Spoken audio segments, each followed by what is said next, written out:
Cheyenne, are you there? Yep, I'm here. I can see your name. I can't see your face, but I can see your name up there.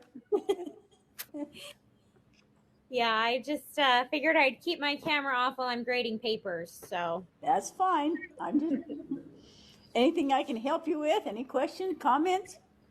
no, everything's going well. Good, good. Are you going to be in the next class too, the literature? Yep, Oh, good. It's a fun. I love that class. I just love I'm the literature. I'm really excited. Have you found the textbook yet? There's probably people in your area that have it. I haven't, but I should start asking around. Yeah, well, yeah. We've been doing it for a long time, so I bet there is. Yeah, I'll have to see. I'm up in the Jordan district, so a lot of people have done it through UVU. That's like the school our district uses. So, Right. Mm-hmm. but I'm sure there's someone. If not, the sixth edition is quite cheap right now. I think it's $10 or something. And Okay. And does it start the week after this one ends, or is there a week in between? Do you there's a know? week. There's a week in between. Okay.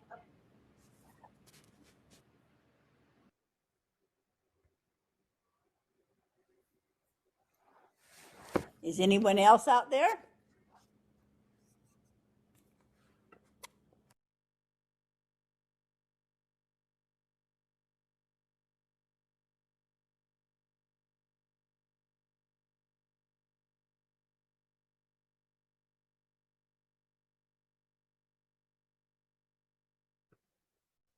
I'm here, Louise. This is Trish.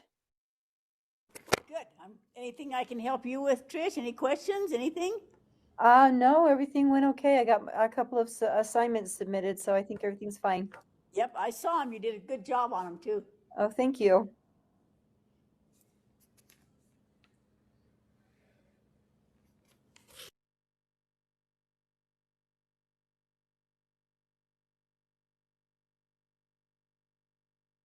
How long have you been teaching, Trish? This is my 10th year. This is my 6th year at Cedar High School, Uh huh. but I teach special ed, language arts special ed. I taught special ed for about 5, 6 years. Then I was a psychological evaluator. I had to do all the testing. Oh, that's a big job. That was hard. Yeah. Wasn't We- my favorite one. Yeah, I think it would be doing the same thing all the time with Mm-hmm. the same test. That would be a hard job The, to tr- do. the trouble was, we'd get these boys in the high school, already juniors and seniors, whose mom said, they're not doing as well as they should. Now they want scholarships. Could you test them and see if it's a disability? Oh no. Yeah, they were looking for disabilities so they could get scholarships or something. They all of a sudden realized, I'm also almost out of high school. How to work the system. That's Yeah, really yeah. dishonest. That's what I thought. So, I know that we have to have them tested. I teach juniors and seniors, and we have to have them reevaluated as they leave high school, just so that the colleges they go to will know that they were on an IEP during high school. Right, yeah. So they all have to have all the testing redone. Yeah, it takes hours. Yeah. Well, just today, I sent 7 of my kids in for testing because the last testing that was done was in 4th or 5th grade, and they're all juniors and seniors. Yeah, I should The a little bit more district, than that. yeah, the district lady's not going to be happy when she sees that. Oh, well.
Anyone else joined the class yet? Speak up if you've joined.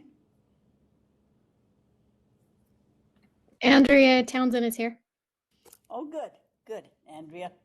I have a question to ask you, Andrea. Can you hear me? Yes, You have finished the interview for the assignment. Yeah. We're going to do them all in the 6th class, but there's so many of us. I wondered, would you mind doing it in the 5th class, next one? No, that's fine. Good, and then that won't make it so much on one night. There are 5 Okay. of you that are finished, and that would really help us with our time schedule. Yeah, that'll be fine. Thank you. Uh-huh.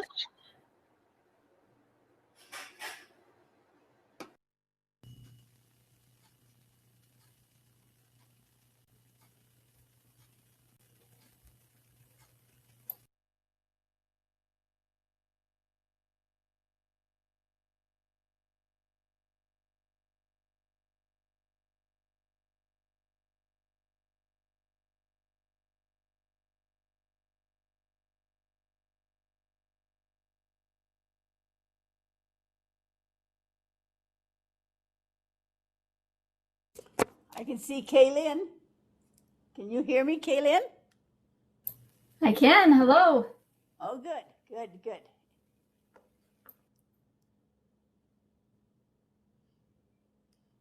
Any questions, anything I can help you with? Hey Louise, this is Lauren. Uh-huh. I am on my phone. Uh-huh. I've joined from my phone, but I'm just leaving school right now. So I'm driving and listening at the same time. And eating and talking. No, I'm not eating. I wish. You're a multitasker. Yes, as soon as I get home, I'll switch over to my computer. I just didn't want to miss like I did last week, but I just wanted you to know I'm on my phone. So Thank you.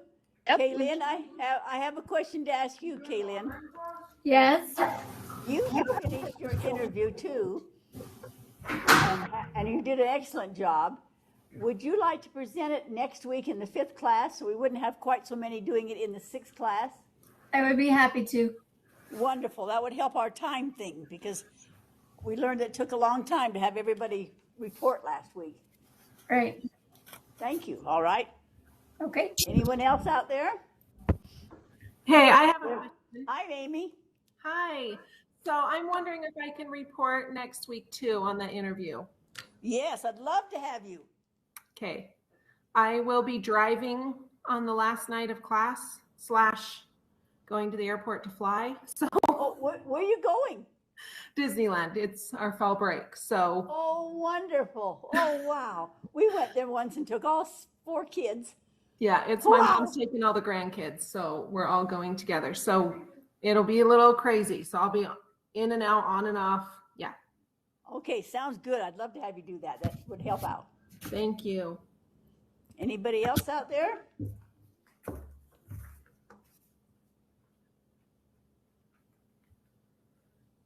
Okay. I'm picking up dog food. You don't even have to Someone- edge it unless it looks terrible. The front here, I don't think needs to be edged, maybe just the back. Something looks terrible, but I can't tell who it is. Can I go take a nap first? No, you got basketball practice at 5:30. If you go for email alone, then you can take a nap. Somebody has a mic on. We can hear you. Tell them about something's terrible. It should Check only your take mic. you 20 minutes to mow the lawn.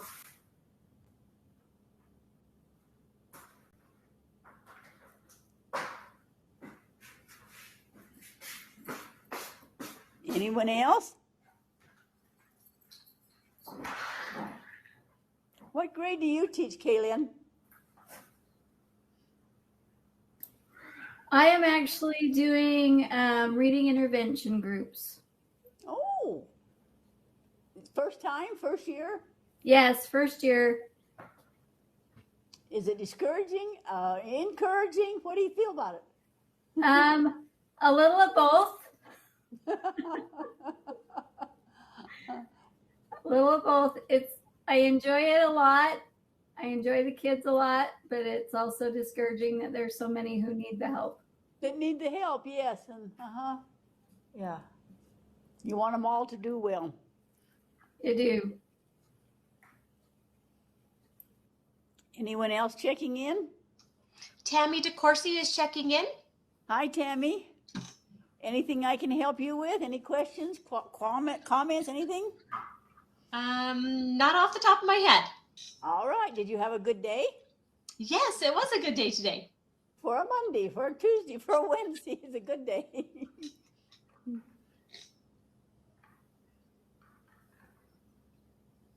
Anyone else?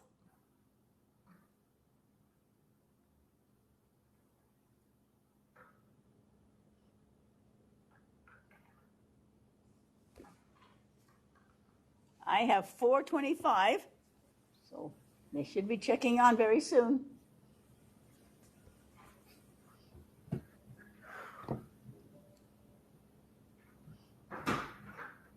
Oh, there's somebody.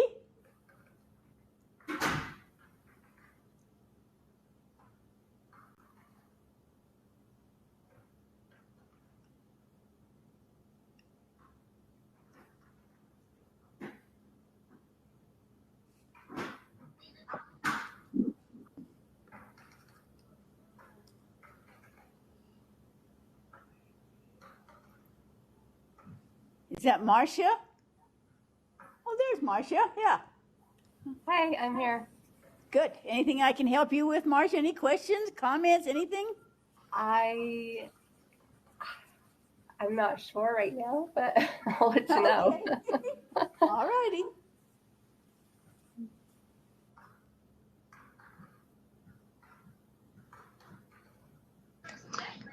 Hey, Louise, Brindy. I'm here. It's Hi, Brindy. How's your research coming? good. I added in a word bank suite to help. So, Good. yeah, Good, I think good. it's going good.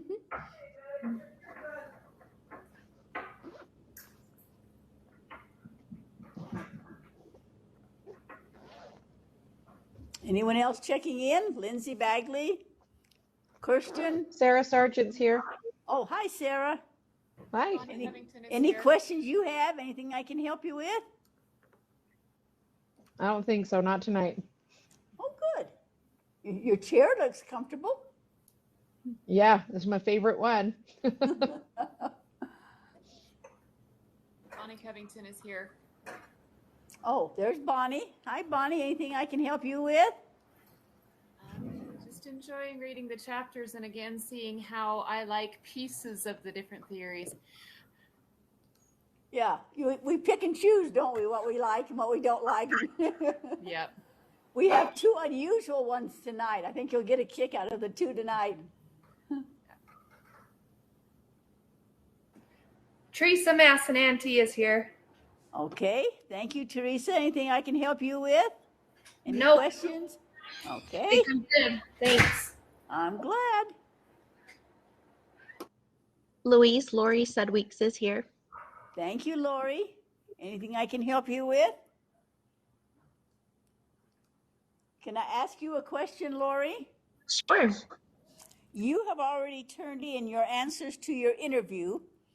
Would it be possible for you to report next week so we wouldn't have quite so many on the last class? You know, I've just turned in the interactive Venn diagram. That's the only one I've turned in, but I haven't turned in anything for the interview yet. Oh, all righty. I wish I had. Yeah, It's I not wish you were quite, supposed to. yeah, it's not quite ready yet. Anyone else checking in?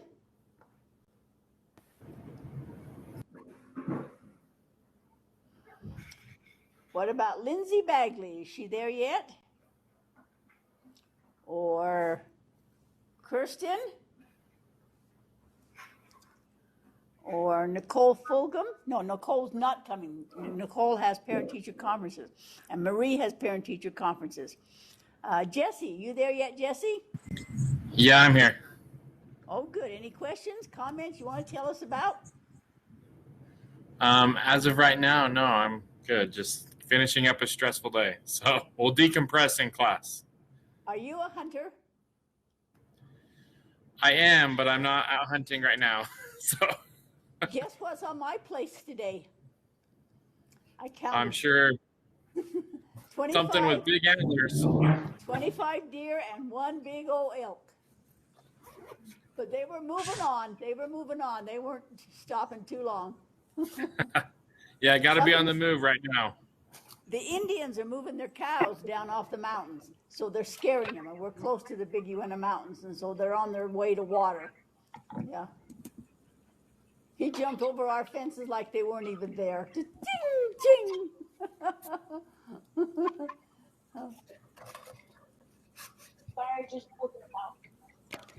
There's Nicole. I see Nicole. Nicole, anything I can help you with? Any comments, questions, anything? I'm doing good. Thank you. Good.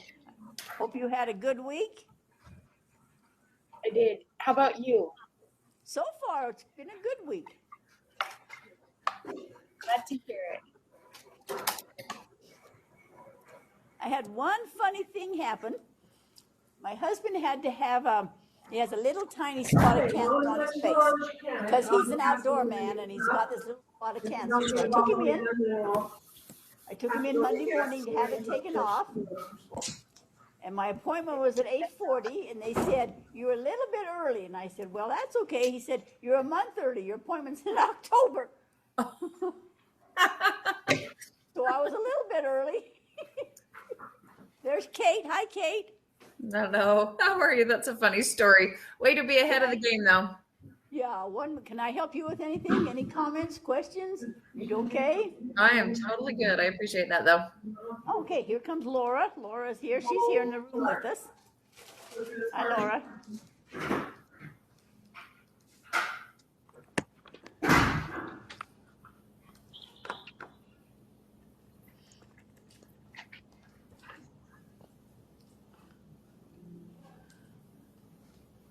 All right, what about Lindsay Bagley? Are you there, Lindsay? Not yet. Kirsten Bolton Clark, are you there? Sorry, Nicole really quickly, Lindsay Bagley's here. Oh, there you are. Thank you. Thank you. Nicole Fulgham and Maria are at parent-teacher conferences tonight. Let's see, who else? Let's go down the list here. Teresa's here. Stacy McGinnis, are you there? Stacy McGinnis? Ashley Rex? Tony Robinson? Suzanne Sheridan? Sorry, Tony's here. Oh, Tony's there. Oh, good. Thank you, Tony. And Suzanne Sheridan's here. Okay, thank you. Corinne Woodward? I'm here, and I have a question about our assignment tonight. All righty. When you're, I have the second edition of the book, and chapter 7 is not the same title. I Not don't the think it's same, the right. same. You can listen to your other people's report and then just make a comment that you think's pertinent. Okay, thank you. What about? I have number 2 as well. So yeah, I know you do. Have you ordered your literature book? I have that book. It came last week. Oh, good. All right, let me go down one more time. We're missing Kirsten Cook. Not yet. Lauren's driving to get there. Stacy McGinnis. Louise, Ashley, this is Kirsten. I'm here. I've been trying to talk. There you are. I have something to ask you, Kirsten. Okay. Would you like to do your report on the interview next week instead of the last week? Sure. Because that way we wouldn't have quite so many on the last week. Yeah, that works just fine. Wonderful, wonderful. Louise, I can do it. Can you too, Brindy? Oh, good. Yeah, that would be just fine. Thank you. Louise, can I report on my next week instead of the last week as well? I'd love to have you do that. Thank you. Yeah. last week, remember when we each took a part to do the chapter, I wanted everybody to participate, but it took so much time. And then, people get tired of listening to us. So I wanted to kind of divide it up. So we had some on the 5th class and some on the 6th class. So that way we, can have time to listen to everybody. So thank you, everybody. Let's see. Stacy McGinnis is not there yet. That's all. All right. I'm here. Can you hear me? Oh, now I can. Yeah. Thank you. I didn't hear you before. No problem. Thank you. What about Ashley Rex? And Ashley Rex is here. There you are. Thank you. All right, let's go to our agenda. Find your agenda on Canvas. I've got it up there and I got it enlarged. Fix the bag. Any comments, questions, concerns? Anybody wants to share an event, anything that people want to talk about first? Take 2 steps and there's a poop as far as I know. Somebody has a mic on, so check your mic. Chunks of mud. He's literally a doctor. Somebody has a There's mic chunks on. of mud all over the grass from that. It's Amy McIntosh. Somebody, we can hear you talking about grass or something. Turn your mic off, please. Maybe they heard me. I don't know if they did or not. Any comments, questions anybody has? All right, some of you asked last week about some more about Bloom and some more about Kagan. I know this is hard because this is the first class, and so they assume that you don't know these people. You do know these people, but they assume that you're, doing just the theory. And we're all practical people. We want to know what we do with them now, and that's what we talked about in the other classes. But to satisfy everybody, I put a handout down at the very bottom of our Canvas. Let me show you where it is. Let me go to Canvas and go to our modulars and go down to the very bottom of it, and it says Bloom and Kagan. So some of you asked if you could have more information about Benjamin Bloom and Spencer Kagan. So I put all those strategies that Spencer Kagan likes, and I put some more information about Ben Bloom. So if you're interested, you don't have to wait to class 5. That's when we really discuss thinking skills and practical things. This class, first class, is more of a, as you know, an introductory to theories, get to know the ones we're already using and the ones that have come and gone and made their mark and gone. But I know you're anxious to use things in your classroom because you're on the fire right now teaching people. So at the very bottom, I put some handouts for Ben Bloom and Spencer Kagan for those that asked last week. Any comments or questions about that? Okay, last week we didn't get to time to talk about culture. There were just a couple of things I want to show you about culture. Louise, does someone have their microphone on? There's like this humming that it's. Yes, somebody does, and I keep asking him to find out. They were talking about cutting the grass or something, but I don't know who it is because I don't see their face. It's Amy McIntosh. Oh, it's Amy? You can tell. Amy, are you there? Sorry, you probably heard me yelling at my teenager to mow the lawn as well. Good news, Yes, he's doing it, so we're good. But I didn't hear you swear, so that's holding your patience. Sometimes I swear at my cows. They don't listen to me, but anyway, thank you for finding that. Okay, we need to look at culture, just a few minutes. How many of you have heard or used culturegrams? Speak up if you know what the culturegrams are. Okay, tell us about it. Kaylin, go ahead. Or Katie, go ahead. Tell us what you know about. I used it when I was librarian. I used it as part of, if it's the same thing, I would have the students go into it for like research to find out different things about different places. Is that the right thing that you're talking about? Yes. Okay. A lot of people aren't even aware that the state office did something called culturegrams, and they sent out a book that looks like this, and it says, "Welcome to Culturegrams." And when you go online, there's a child's version, and there's also a junior high or high school version. And you can look up statistics about any place in the world. You can get pictures, you can get their music, you can get their food, their dress. It's invaluable. There's so much information on it. So if you don't know about culturograms, go to your library, and it says we live in a global community and we need to be aware of culturograms. For example, first of all, they want to know if you know what cultural pluralism is. It means we all live together. We have different beliefs and different colors and different languages, but we all have a culture. And sometimes we assume that, people do this in their culture and they don't even know what we're talking about. And so to be honoring cultural pluralism, so we're all in this together, they really suggest you go to your library and ask how to get on to culturograms. It's a free program by the State Office of Education, and you can get maps, you can get their flags, you can get everything you want to know about. Oh, it's invaluable how much you know. So anybody else use it? My son uses it to learn about the 50 states. And it's been like, I used it with him a couple weeks ago to help him find it when he was quarantined. It was awesome. I was surprised when I got talking to the teachers that I've been visiting this last week that nobody had heard of it, never heard about it. And it's a free program, and it's amazing. It's amazing. And then there's books with it, and it'll tell you how to teach with culturograms. It'll give you like a definition of what culture is.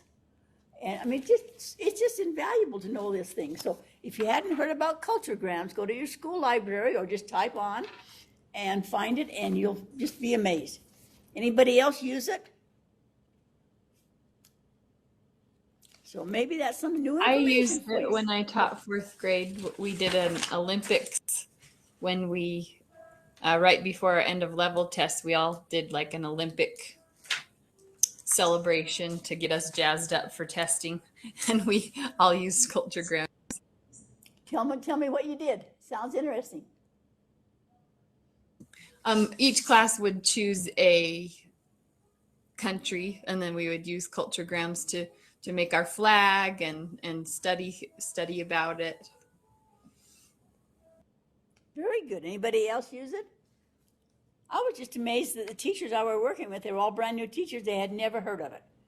So I just want to share that with you. The culturogram is just an invaluable contribution. There's one article I'd like you to look tonight. I think this is really funny. 43 things that kids should know and do by the age 3. Now, we finished up with the young children, but if you go to your Canvas, please, and look at the very first handout, it's called 43 Things Your Child Should Know and Do by Age 3. And it talks about their emotional skills. It talks about all their imagination, their hand and finger skills. It's a cute little article, what my child should do cognitively like, can match objects. What should they know in language? What should they know in physical development? So we've been talking about early childhood, but this article just barely came on the internet yesterday, and so I copied it off. 43 things kids should know and do by age 3. So pass that around with parents and say, these are things your child should be doing. Help them know how to do these things. Walk up and down using alternate feet, rides a tricycle, can walk on their tippy toes. You can catch a lot of problems early by age 3, if you catch it and help it out now. So I just put that on there because I thought it was interesting for you. All right, now, anything else you want to talk about before we actually get started? Okay, we have looked at emergent literacy now. We looked at early and middle grades, and we looked at adolescent. Tonight we're going to look at adult literacy. Is it ever too late to become literate? What is illiteracy? So we're going to do some things on that tonight. The theorists that we're going to look at are David Ausubel. Have you heard of the audiolingual approach to language? Anybody heard of him? Okay, has anybody heard of Caleb, Gaetano? His silent way. Has anybody heard of him? How about George Lozano, and Suggestopedia. Have you ever heard of Suggestopedia theory? But the one we're going to spend the most time on tonight is David Sousa. David Sousa is becoming one of the big experts on brain research. And I'm on 3 or 4 committees that we're working on brain research. And I want to show you some of the books that he's written.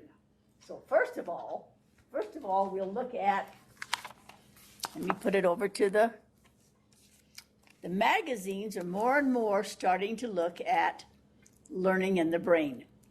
This is called Educational Leadership, and probably someone in your school or your library belongs to the Association of Curriculum and Development. That's a great organization to belong to. And then every month they send you great articles. But this one's all about learning and the brain. There's a big emphasis right now on learning and the brain. But even things like the U.S. NUES. Here's one called Inside the Teen Brain. The reason your kid's quirky behavior is in his head. So brain research is really something. Now let me show you what David Sousa has written. First of all, this is the 5th edition. It's called How the Brain Learns. Great big thick, so much information. If you had money in your budgets or money in your library or someone that would put it in your school, this is a great book for a resource book. How the Brain Learns. He also wrote one called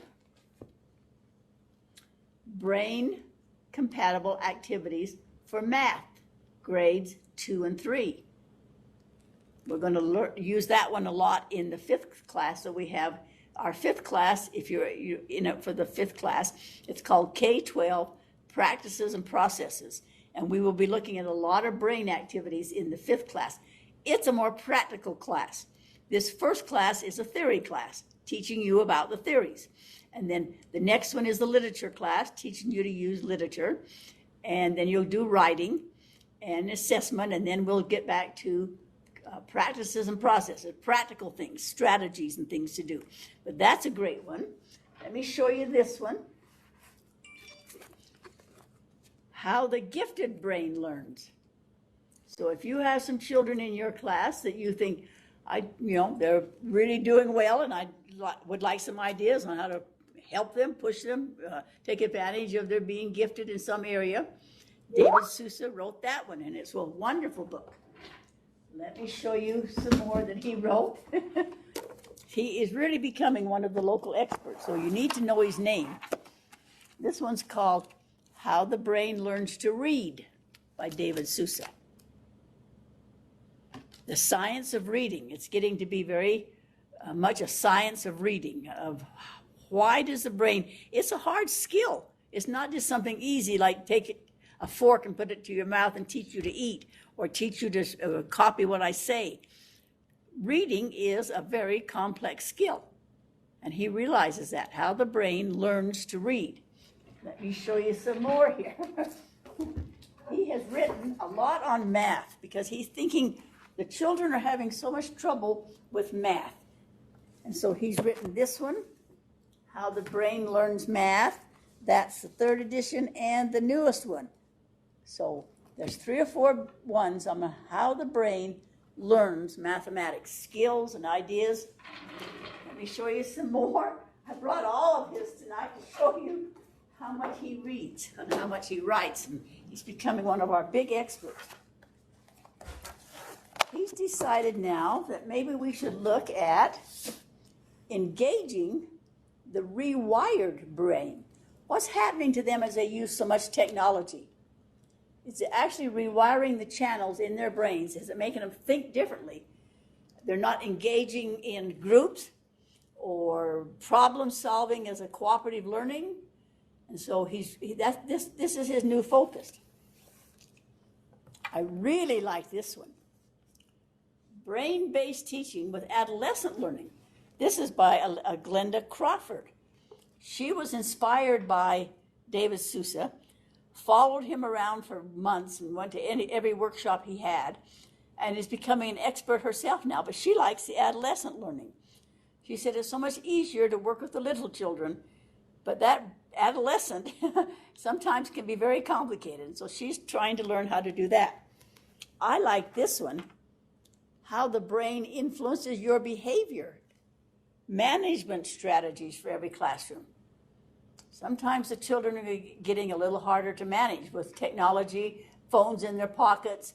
They want to play games, computers. Sometimes they learn better like that. Sometimes they need to be outdoors, and sometimes they need to be on technology. But it's really, the management is getting to be, so a lot of teachers are quitting because they can't manage the classroom. And so that was another one I thought was good. Here's some more I want to show you. This is another lady that was influenced by him. And she said, I want to look what it's doing in the digital age. She says, I've been teaching at home for years now, and I don't know if it's the best thing or not. I like a lot of things about it, some things I don't. So she wrote brain-based teaching in the digital age. What's it doing to our brain? So David Sousa, after he saw what she was writing, wrote this book, Differentiation and the Brain, How Neuroscience Supports the Learner-Friendly Classroom. So he's saying technology has a place because neuroscience supports it if it's a learner-friendly classroom. So that's a great book. This is this little simple book, doesn't cost very much money, and it's called What Every Teacher Should Know About Learning, Memory, and the Brain. This one was written by Donna Tilson. And it's just a little pamphlet type book, but it has some very good ideas because it's a practical idea. She's in the classroom, she's working with them, and she works, knows what she's doing. Here's one by Eric Jensen. It's called Brain Compatible Strategies. Hundreds of easy to use brain compatible activities that boost attention, motivation, learning, and achievement. So these are our new researchers like Brindy and Maria and all our researchers, and Lauren in our class right now, Kirsten. They're doing research right now. That came out of one of the classes that this man was in at Baylor University. And he wanted to come up with just strategies. He studied the brain. And he said, but now I need to know what to do with all my information. And so he came up with games and ideas, hundreds of easy to use. And it's just a small book too. It doesn't cost very much.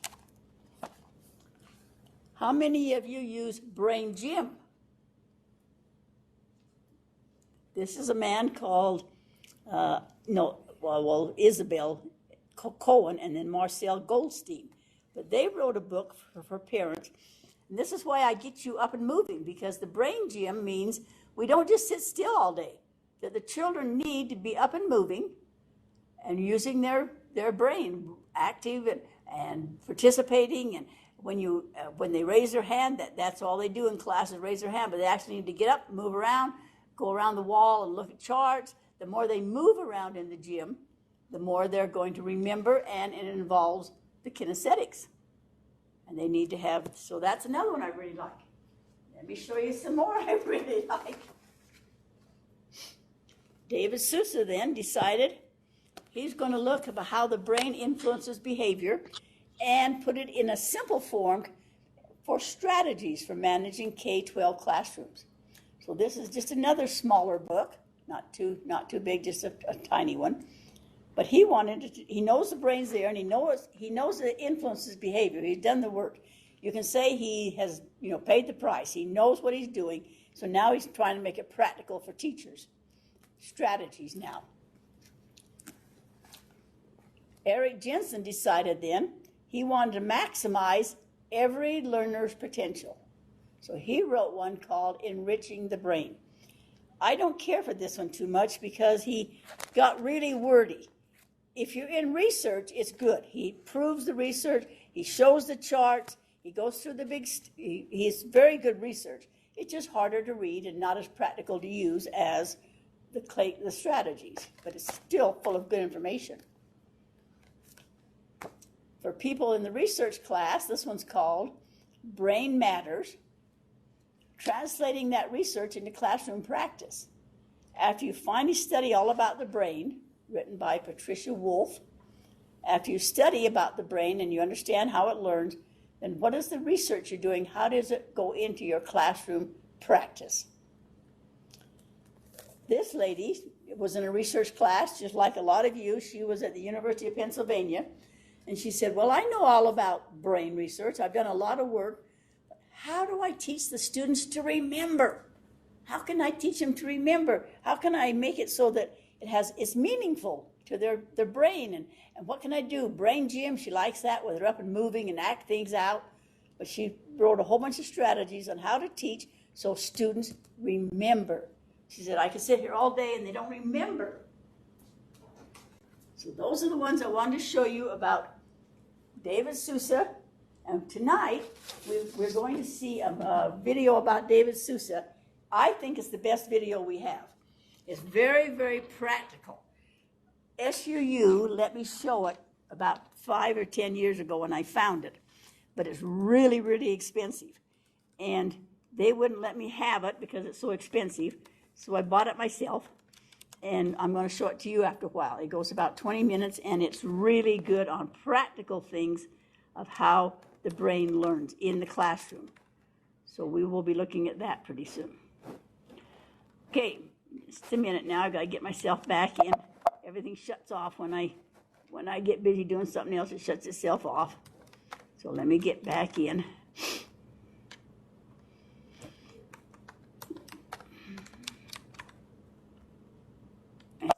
All right, come on. They've been having trouble with their internet here, but I can't figure out why it won't. So just 1 second, we'll get ourselves back in again.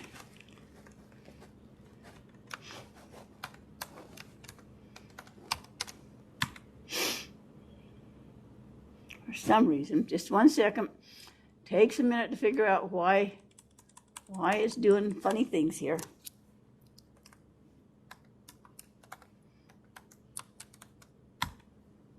There we go. Okay. So those are the theories we're going to look at tonight. We're also going to look at Chapter 5. Group 1 and 2 is going to review Chapter 5 for us on developmental lenses. Group 2 and 3 are going to tell us about the physiological lenses. And the other group's going to tell us about the affective lenses. So we're going to cover 3 chapters tonight, because these are informational chapters, but SUU does not think they are as meaningful to you as when we spent a whole bunch of time last week on constructivism. That's what's being used in the schools right now more than anything else. A lot of you did write in your comments that, oh, I've heard this theory, I used that theory, I tried that theory from last week. Chapter 5 was the most practical one, or chapter on constructivism was the best one, I thought. But tonight we're going to look at developmental, physiological, and affective lenses. We're not going to look at the reading framework tonight because they're still working out on that one. It's a research one, and they're coming out next week with us, so we're not going to look at that one. And we looked at culturegrams, so that's what we're going to look at tonight. Adult literacy, we're going to look at those theorists, we're going to look at our chapters. Comments, questions, what we're going to be doing tonight? I think you're really going to enjoy this video because it's practical things of using the brain in the classroom. So, comments, questions? All right, let's look at adult literacy then. If you're sitting by a computer, I want you to see how much stuff there is now about adult literacy. Would you please type in adult literacy and see what it comes up on your computer? What do you think the best skills are that adult literacy, what are they missing? What skills are needed for an adult to be considered literate? So look under adult literacy and see what you find, and then let's talk about it for a minute. Do you know any adults that you think are illiterate? Take a minute and just look and see what you can find about adult literacy.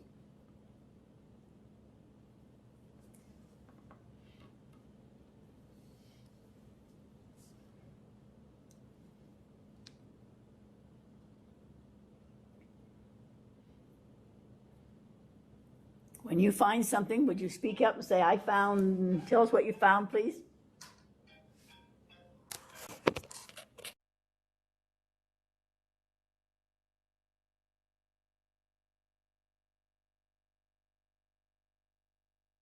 Us are linked to low adult literacy skills. Right? And what do they think literacy skills are? Does it say? That's what I was getting into. I was just surprised at that much money and how they figured that out. That's always my question. How do they figure out these statistics? Exactly. That's what I'm wondering. Well, I read the skills are master. Just a minute, say that so they can hear you. Oh. I'm sorry, we only have this one mic. I don't know what happened to the other one. So what I'm looking at, it says, what are the literacy skills for adults? And it says mastery of decoding, word recognition, and reading fluency, which is the same as for children. Yeah.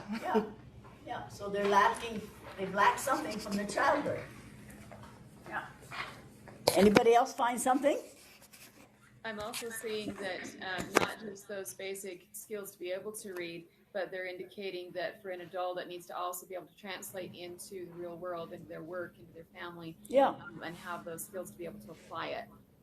How to apply it? Yeah. And what do they consider adults? 18 over? So the one I was looking at said 70% of inmates in American prisons cannot read above a 4th grade level. Wowie. Yeah.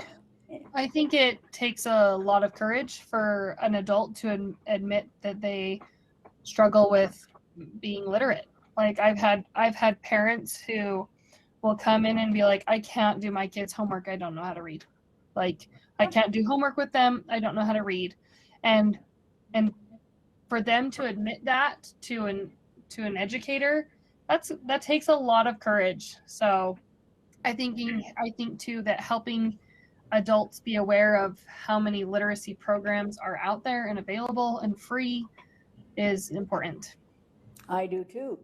I had a man come in to me and say, could you teach me to write my name? And I thought he was kidding. He was about 45 or 50. And he said, well, I want to take out a loan, but I can't read and I can't write my name. And they won't let me make an X. I thought he was kidding. He wasn't. Go ahead, somebody else. I had a little girl a couple years ago that she was from Colorado City, and her parents came in and she was darling. And both of her parents let me know that they really struggled with reading, that wasn't a big priority for them. So I told them to go and, of course, Google it. So we looked up a few things. I don't know if they ever did anything with it, but I know that they worked really hard with her because they didn't want her to have the same problems they did.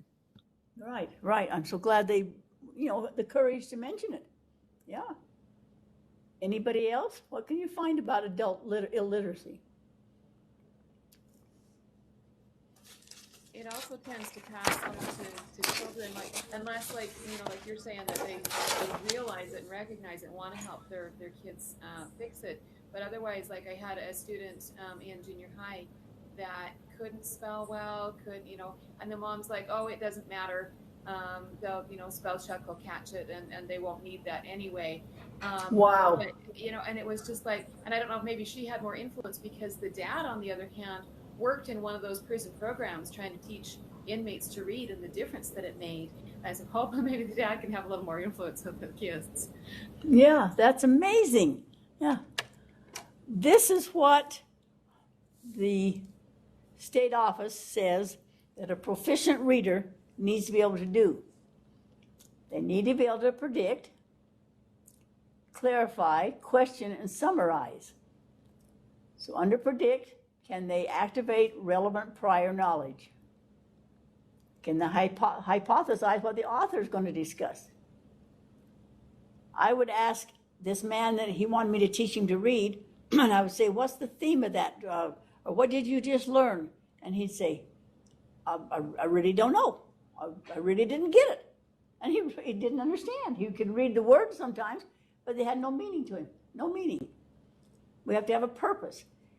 One man came into me and he was 65 and he said, I want to apply for Social Security. Would you read this paper to me? I can't read what I'm signing here. He could sign his name, but he couldn't read. He could read small words, but not Social Security, which was technical. He couldn't read, so he didn't know what he was getting into.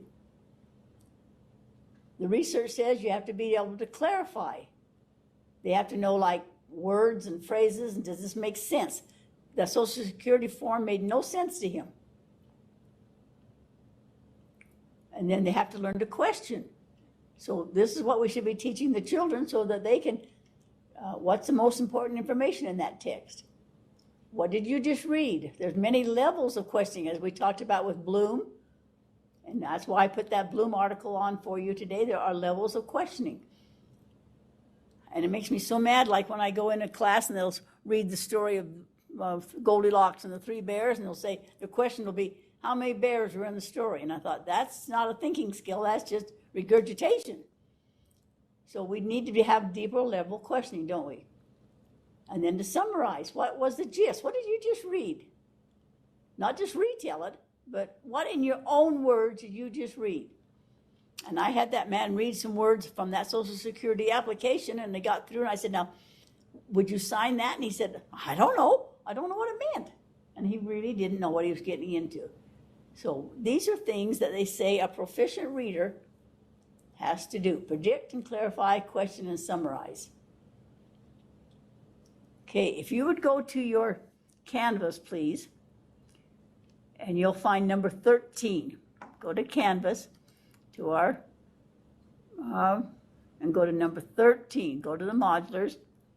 And if there's one there about, number 2 is what do proficient readers do? Let's go to number 3, 11 facts about illiteracy. Try that one. Let me put it so that you can see what I'm doing. Go to your Canvas and go to handout number 3, 11 facts about literacy in America. Some of this is just amazing. Take a minute and peruse that.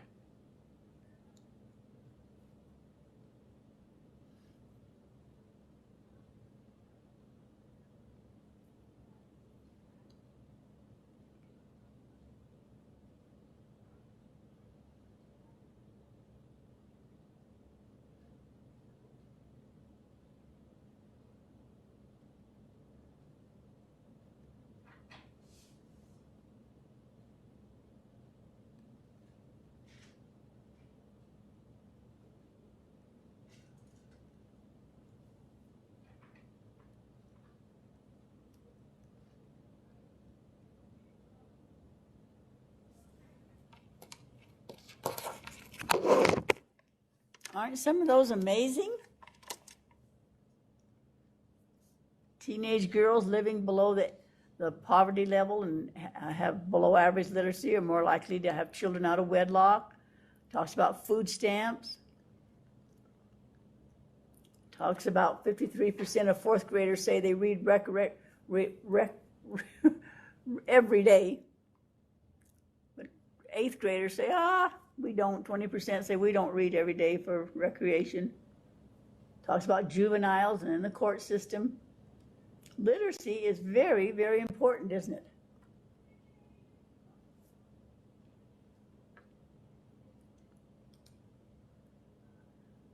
Go to the next handout, and I circled the answers for you, and see what the facts of literacy are. You know the facts about literacy, and I circled the right answer so you can see how much money we lose in productivity and what percentage of Americans don't read at the 8th grade level.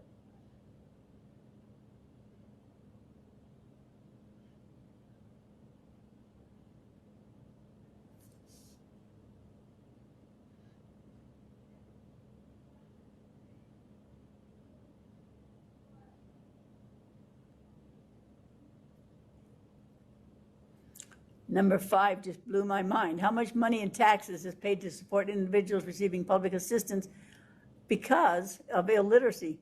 $5 billion a year, at least. Seems like it would be better to put that into the education system. Put it in the education system and teach them to read and provide these services, right? Yeah.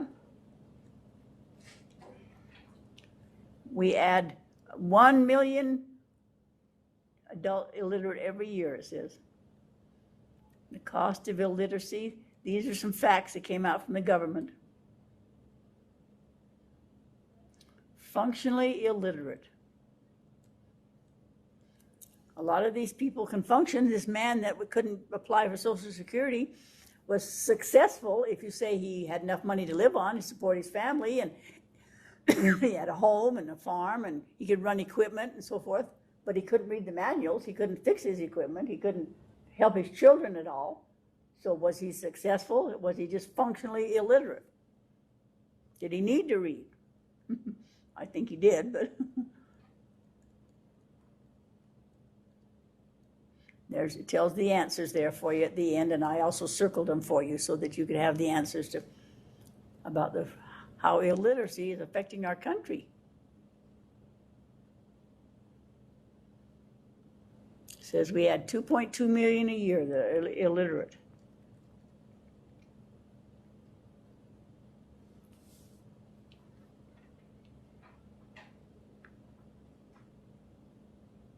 Isn't that amazing? Did you find one that bothers you? If you go to the next one, it says 10 top causes of illiteracy in the world. See what they are. Number 10 is the population growth. Some countries are so big, they're so crowded, their schools, that's one reason for illiteracy.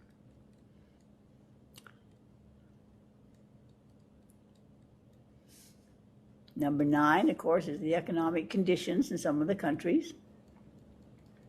There's a little story about each of these. Preference to work over education. These are the top 10 reasons that we have illiteracy in the world. Individual disabilities.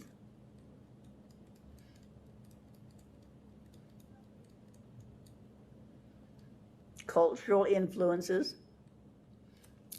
The countries they're worrying about right now, of course, are Afghanistan, where the Taliban has taken over. They don't want to educate the women. They just want to educate the men. If you read the news, I don't know if that's true. I haven't been to Afghanistan. But if you read the news, the women are saying that they're not allowed in the schools now. So anyway, that's just an article I found in Newsweek of the top 10 reasons for illiteracy in the world. So I thought that'd be interesting for you when you have time to glance through it and read it, big enough so you can see it to read.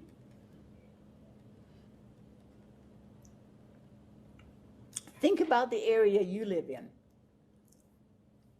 Do you say you would have a high rate of illiteracy for adults, low rate? Are you aware of any?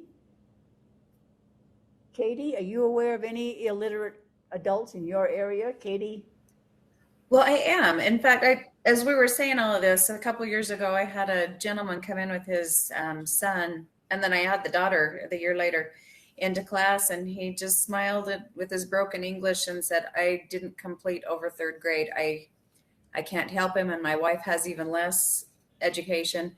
But him and his wife were so supportive of anything that I did, and I would, your heart just breaks.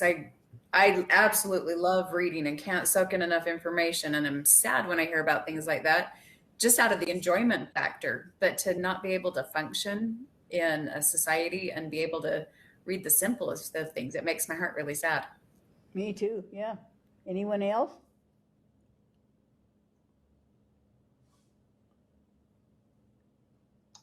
I'd like to share. My neighbor across the street, she came over and she's like, can you help me fill out my permit form for my ID? And I was like, well, what do you need? She's like, I need you to read it to me. And I realized, oh my gosh, you can't read to even fill this out. So I sat with her and I read it and had her fill it out. But I was surprised my neighbor can't read. Mm-hmm. Yeah, it is surprising. Here in the high school at Union at Roosevelt, we have a teacher that teaches math, and he teaches the lower level, and then he goes over to the college and teaches the higher level math. And he found out that those kids that were going home said, my parents can't help me in math. Now, that's not reading, but they couldn't help in math. So he decided he would flip the class. He recorded all his lectures. they could take it home at night and listen to them. But when the kids were in his class, he didn't talk. He just went around and helped them. So one of the reading teachers thought, maybe I could do that. I could record my lesson and make it as simple as I can in 4th grade. They could watch it at night. They could talk to their parents. Some of them spoke English and some did not. They had lots of different languages. She said, I wish I could put it into their language. I don't know how to do that. But at least they could listen to their daughter and listen to this. And then the next day, I can answer the questions. Instead of me lecturing for an hour, she probably learned nothing and then go home and have her parents help her. And they couldn't help her. They wanted to, but they couldn't help her. It was called flipping the class, where you didn't lecture in the class or teach in the class. You taught on the video. They took it home and watched it, and then you helped the kids because you were there to help them. Anybody else? What else? What do you know about illiteracy? Cheyenne, what about in your area? I actually haven't come across very many adults that aren't literate, which is kind of surprising, given the demographic that I work in. I work in a Title I school, and we do have a lot of ELL students and things like that. The one experience I'm having this year is I do have a parent who's blind. And so that has been a little bit of a different experience, because as his son is struggling with learning to read, he's not able to support him. Mm-hmm. So that's been kind of an interesting experience. I'll bet. Mm-hmm. Jesse, living down in southern Utah, what issues do you see?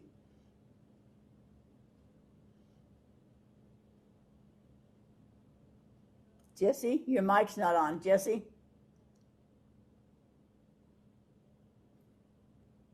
Jesse, are you there? He was there. Did we lose Jesse?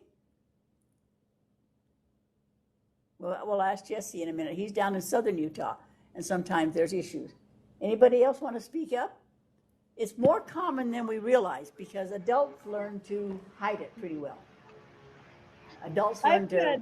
Go ahead, Kirsten. Sorry, I've had some parents, I'll have a sign-up list to help with reading interventions, or fry phrases, or to work with students that are struggling. And I've had a couple of parents tell me that they were not really comfortable or strong enough in reading to be able to do that, but they'd be more than happy to help in math, which unfortunately there's also those story problems in math, and so it was difficult too. So I always would assign them activities like helping students with their basic math facts and things like that. We have what's called the grandparent program out here, where a lot of grandparents come to the schools too. And sometimes they're not real good at it, but they help the children as much as they can. They do make a foundation and a relationship, and it helps. So what can these parents do? What can we do to help them? What do you do in, let's see, Stacy, do you have any adult programs in your area?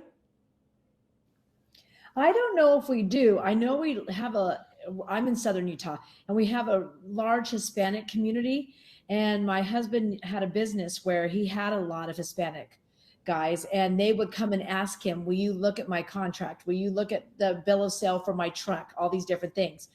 So before I was a teacher, I was trying to find things for them. I didn't realize how much there was, but this was quite a while ago. And so, but now I tell them to talk to Dixie State College, State University. I tell them to talk to, usually I can direct them. They have I can't think if it's a Hispanic Cultural Center here or the Catholic Church, and they will help them too. So yeah, it's been interesting having to deal with that. And you feel really bad because they want their kids to do better. Sometimes they just can't help them. Right. Do we have anybody in our class from Park City? Because they have a good system going. Is anybody, a student lives in Park City? I live near Park City. And I'm in Park Park City. Programs? Are you aware of some up there? Yeah, we have through our library, through the Summit County Library and our own, there's a lot of ESL support.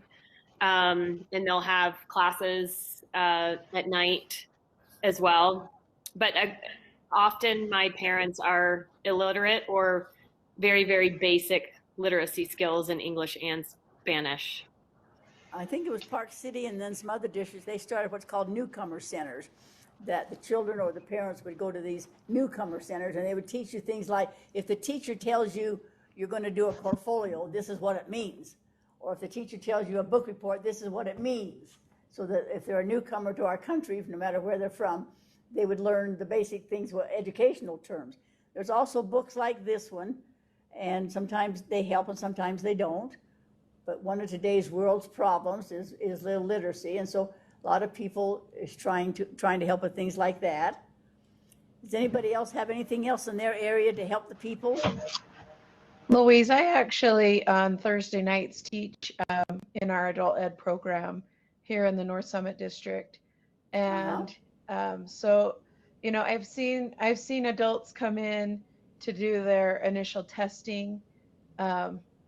And just watching their body language can tell how difficult it is for them to understand it. The test is actually read to them through, you know, like I said, I have headphones, but because they don't have a good vocabulary or a good understanding of the language, and these are English speakers, but they, you know, they didn't graduate high school. Some of them, one of our students has not been in a school since the 7th grade. And so they really struggle, even if the test is read to them, just understanding what the question's asking them. And so, and you can see it in their body language. But we also support English language learners as they try to become literate and fluent in English. And so it's a great program, but I was just talking to our director, and she was asking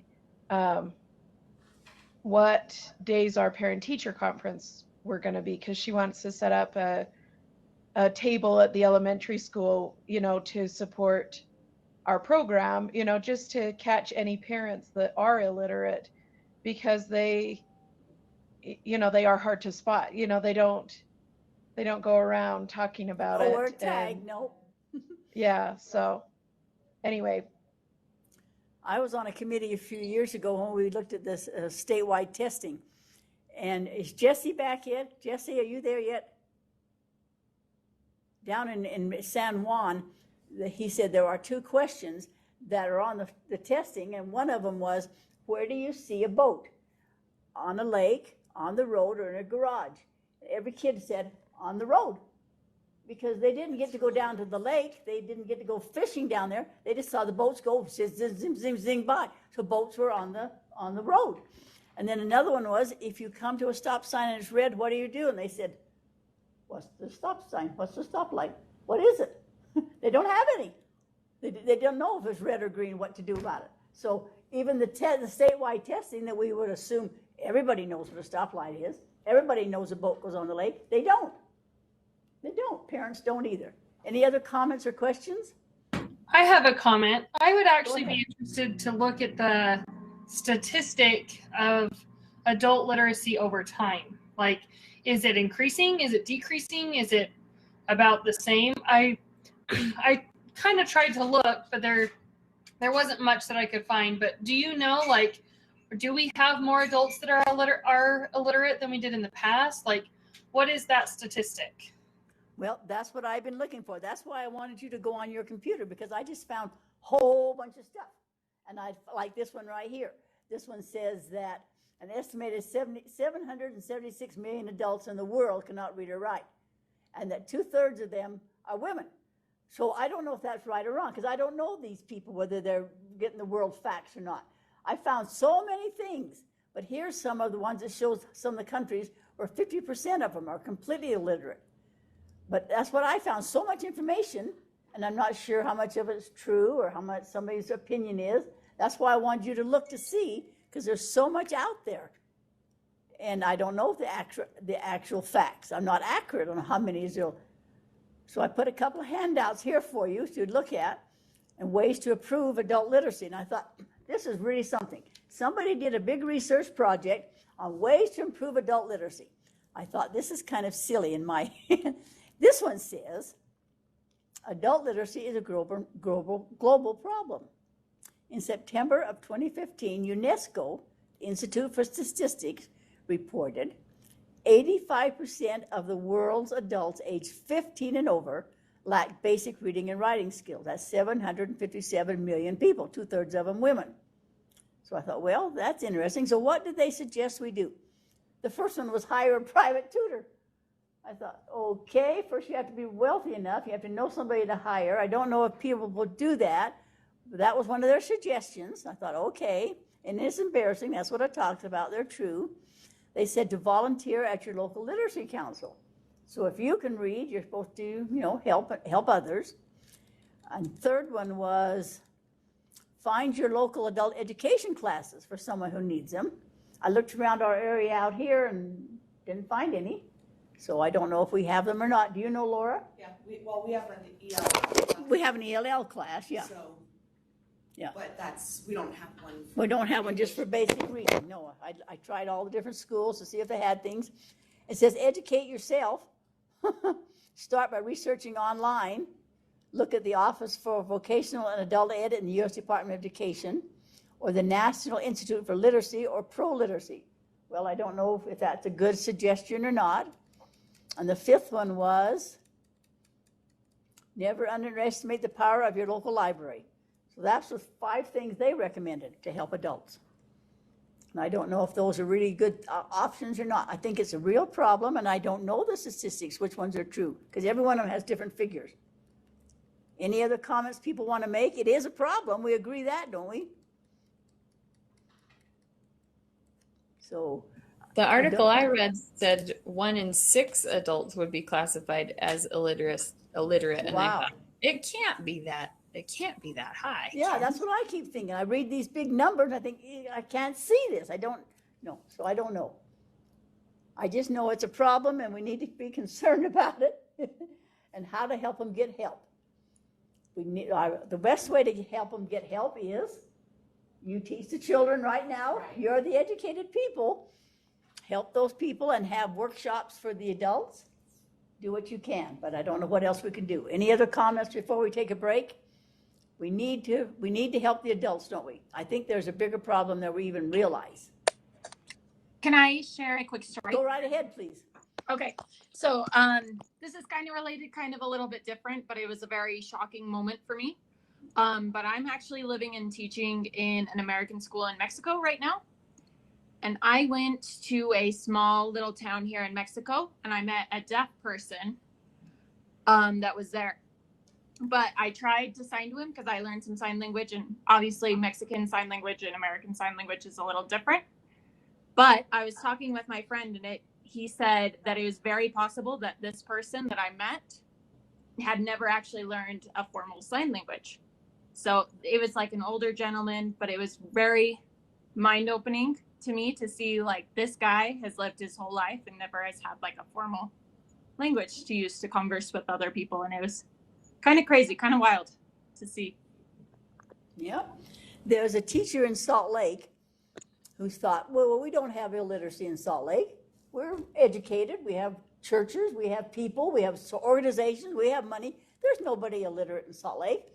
So then she went under the bridges and found lots of people. And she started, and they wrote a book about her. It's called School Under the Bridge. And she went under the bridges and found teachers and said, we've got to help these people. They can't read. Yeah, they can't. They have no resources. They don't know where to go. They really don't know where to go. And when they do find where to go, maybe they don't look like they don't fit in.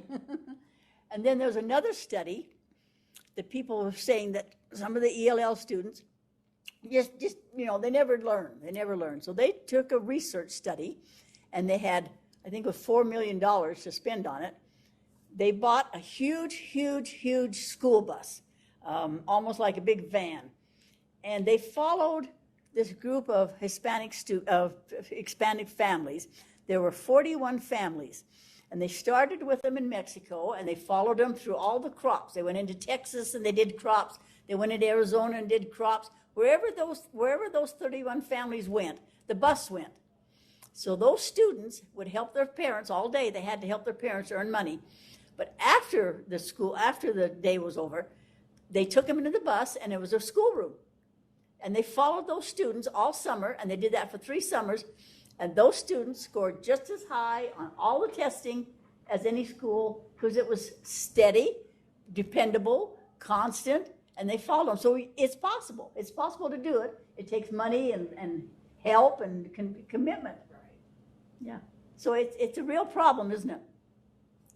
All right, let's take our break. We've been an hour. Remember, Brain Jim says that you're not going to learn anything until your seat can't endure anymore. You're not going to learn anything in your head either. So move your seat around, have a drink, move around, get some air, and then we'll continue.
Jesse, we're taking a break.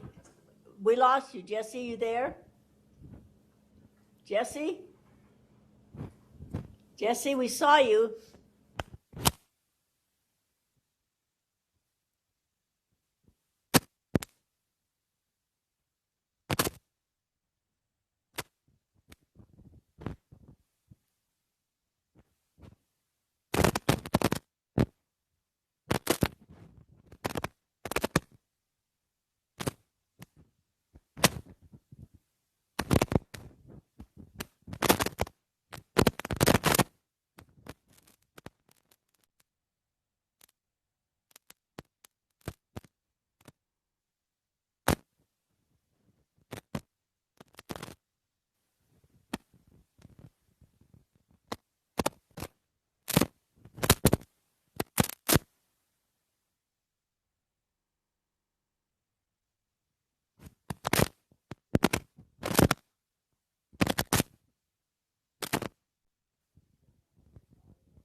You have 2 more minutes on your break.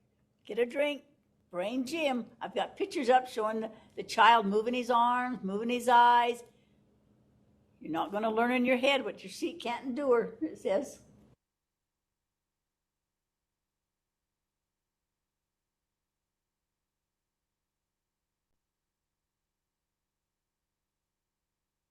There's a little boy actually putting on his thinking cap. Practice your sight words, but put on your thinking cap first, or hook up with positive points. It says we need to move around.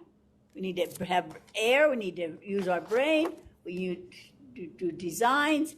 Anything you can do to brain gym so that you are stretching and moving. Neck rolls. Very simple things, but that's using the brain gym in the classroom. Got a couple more minutes, and then we'll start.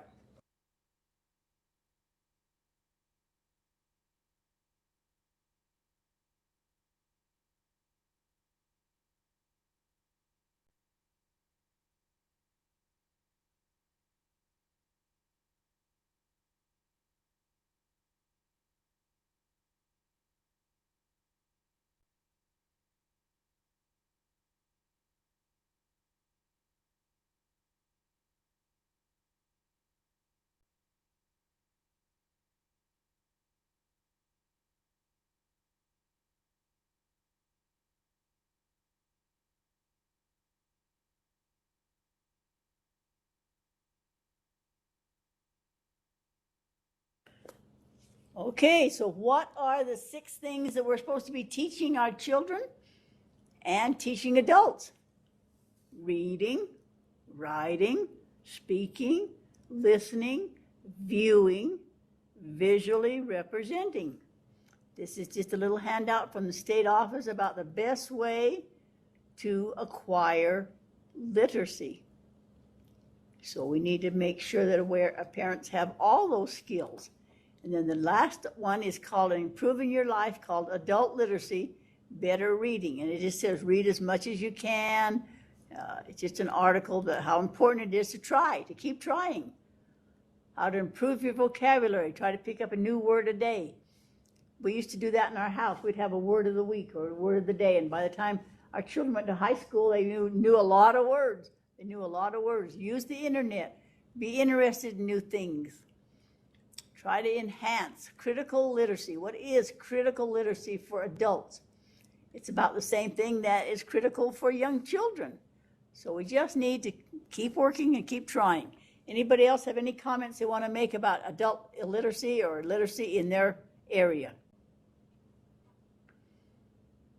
We just need to be aware of it and don't make any assumptions. Okay, now I think this will be real enjoyable for you because this is very, very practical. We're going to look at David Sousa. First of all, would you please look at handout number 8.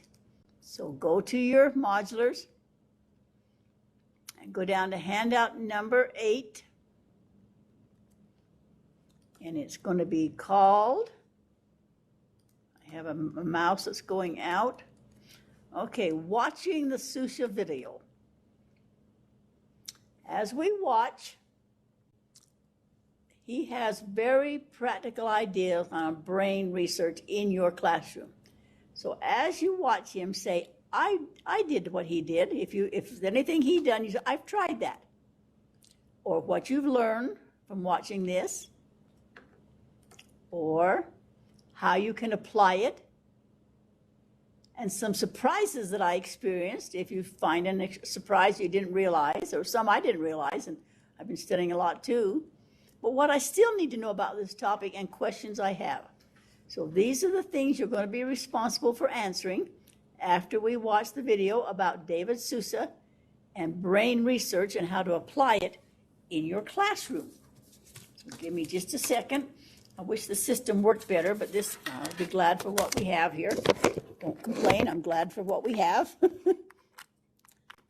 And I will put this in and we will see David Sousa and his brain research. The reason I like it, Vygotsky was fine on, topics and so forth, but this one is actually a teacher telling you things we need to do in our classroom. Just a second, it will come up. Can you show those top 2 categories again really quick? Go down to number 8 on your... Oh, it's 8. Okay. Yeah, number 8.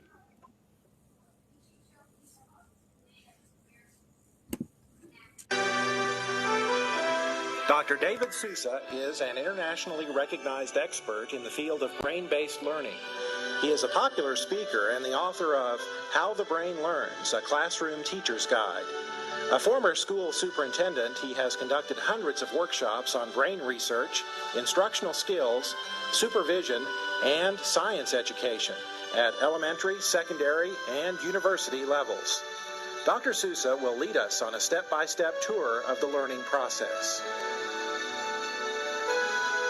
Today, I'd like to share with you some of the excitement that we're experiencing in our profession. This is really an exciting time to be in education because the wonderful things we're learning about brain research is beginning to give us some real insights into the learning process and has implications for what we do in classrooms and schools. Now, why has this happened all of a sudden?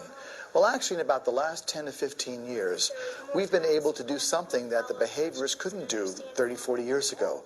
We've been able to look actually inside the human brain, take a look at its structure while it was still owned by someone and that someone was still alive.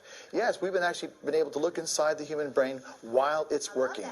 And that has given us some insight into how the human brain processes information, how it learns, how it ages. Why has this happened? What are some of those scanning techniques? Well, It started with MRIs, which stands for magnetic resonance imaging. You have one on your screen now. Magnetic resonance imaging, MRIs, are the opposite of X-rays. X-rays show hard tissue and ignore soft. MRIs show soft tissue and ignore hard. Gives a good opportunity to see different structures inside the brain, such as aneurysms and tumors. Then CAT scans came along, computer-assisted tomography. CAT scans show a slice of a part of an organ, in this case the brain, and gives us some good detail at different layers of the brain about structure. Then the real exciting scanning technique was PET scans. PET, positron emission tomography, is what it stands for. And what we do in PET scans is inject the person with radioactively tagged sugar. The brain needs two things for fuel, oxygen and sugar. And as sugar courses through the bloodstream carrying this radiation, we ask the person to do something. And then a device around their head measures the presence of that radiation. The parts of the brain doing more work burn more sugar, so there's more radiation present. The parts doing less work, less sugar present. And you can see from the image on the screen, the red and the yellow indicate high activity, the blue and green low activity. PET scans, however, do require injecting radioactive sugar into the bloodstream, and so we weren't able to use that with normal people. These scanning techniques were really used with people who were suspected of having brain disorders or brain disease. The problem was we didn't have normal scans to compare the abnormal scans to. So we had trouble telling what was the difference, what made this scan abnormal, and we needed to have normal scans do that. An exciting new technology a few years ago allowed us to do that. It's called functional MRIs. They measure blood flow to the brain from the outside, and so they give us almost the same information that we get from PET scans, but from a non-invasive technique. And as we begin to measure the abnormal scans to normal scans, we start to get a much greater insight into how the brain, both abnormal and normal brains, work. The abnormal brain scans have helped us to have some insights into ADHD, into autism, and into some other disorders that affect humans. But today I want to talk more about the normal brain and the implications that it has for what we do in schools and classrooms. And it certainly has implications for curriculum, it has implications for instruction, and it has implications for assessment. Our focus today, though, is on the instructional process. We're going to talk a little bit about how we believe the brain processes information and the implications this has for classroom practice.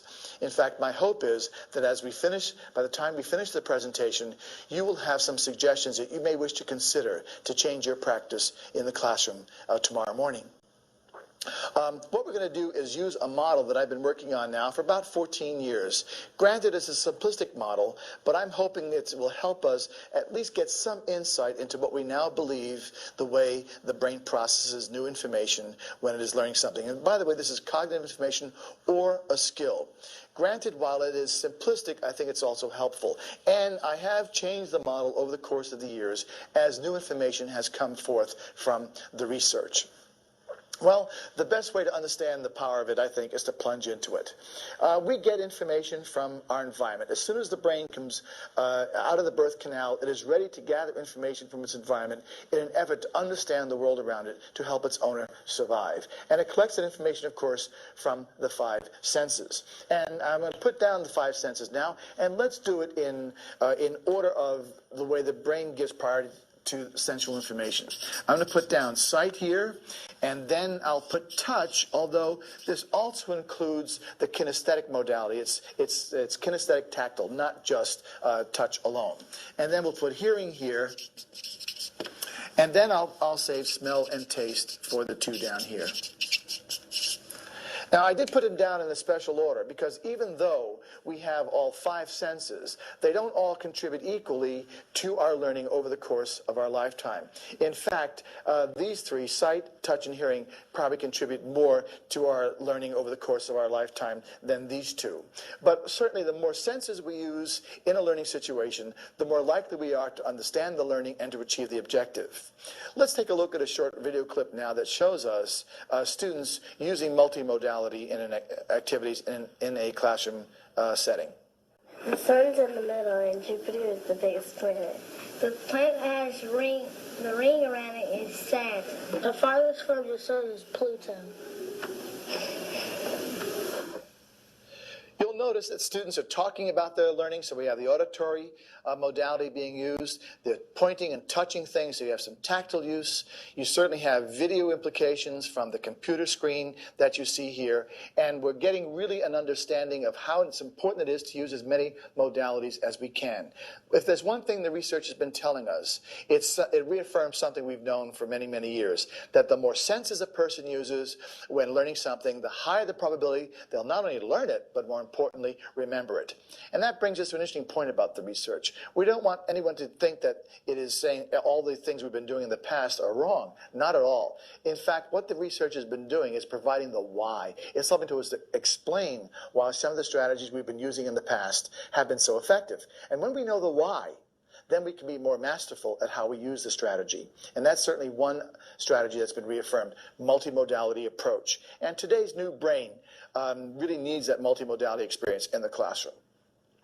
Well, let's turn back now to our understanding of the senses. Every now and then, about every 10 or 12 years or so, we kind of take a sampling of the K-12 population to find out what the preferences are of these modalities in the environment. As you well know, people are either left-handed, or most people are left-handed or right-handed, left-footed or right-footed. Most of us have preferences, left hemisphere preference, right hemisphere preference. And we also have sensory or modality preferences as well. And when we sample the K-12 population, it's interesting to see how that distribution occurs. What we discovered in the most recent survey is that just under half of the population is visually preferred. It's about 45%. And a little over a third are kinesthetically, tactily preferred. That's about 35%. And the balance of those students who have preferences are auditorily preferred, roughly a fifth of the population, or about 20%. Now, with this knowledge, we can actually stop right here and look for some implications in the classroom. Let's take the first one, visual preference. Well, one of the ways we can capitalize on that is to use more color in the classroom. In fact, it's been shown that color can increase retention of learning by about 25% minimal.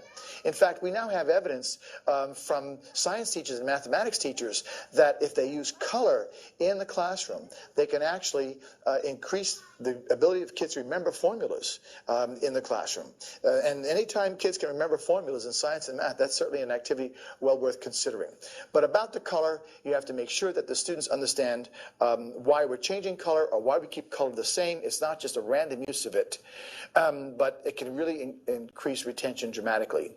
Another thing we should notice from this, look at this. Over a third of our kids learn best in motion. And when you think about high schools, for example, kids are usually in motion, if you don't count sports, between classes, when really they should be in motion in the classroom, up and moving around, because over a third of them learn better in motion, and it helps to do that in the classroom. Kids sit too much in schools. We really should get them up and moving around.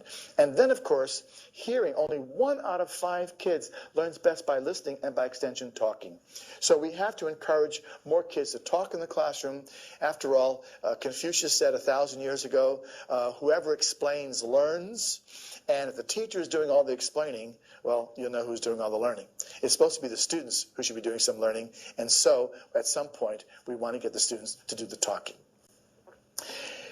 Now, where do we go next? Well, our senses collect lots of information, lots of bits of data every second, more than we can possibly use. And that's part of our survival strategy. In other words, we collect lots of information in the environment, filter a lot of it out, and just focus on a limited amount of it.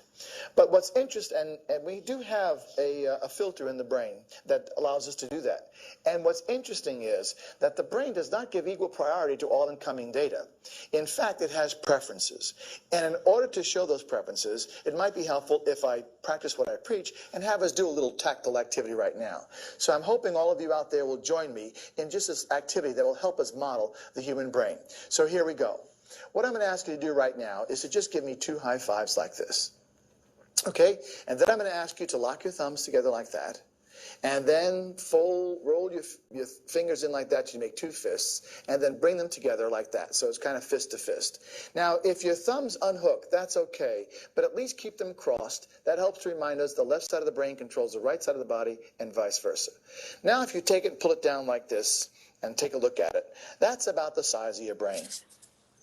Not as big as you thought, probably, huh? But an important point to remember here, it's not the size of the brain that matters, it's the number of neurons and the connections that they make. And neuron connections come only through learning and through experience.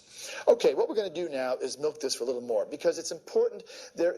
Teachers need to know more about how the human brain works. They try to change the brain every single day.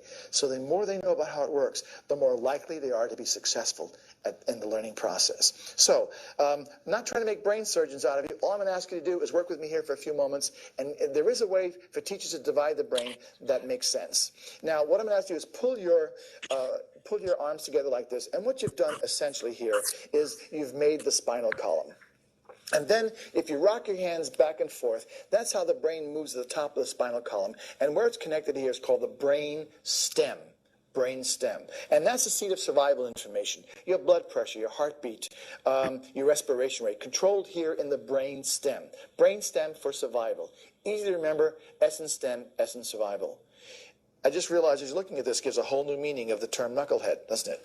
Well, anyway, moving right along, let's pull our hands up like this, and let's spread our palms.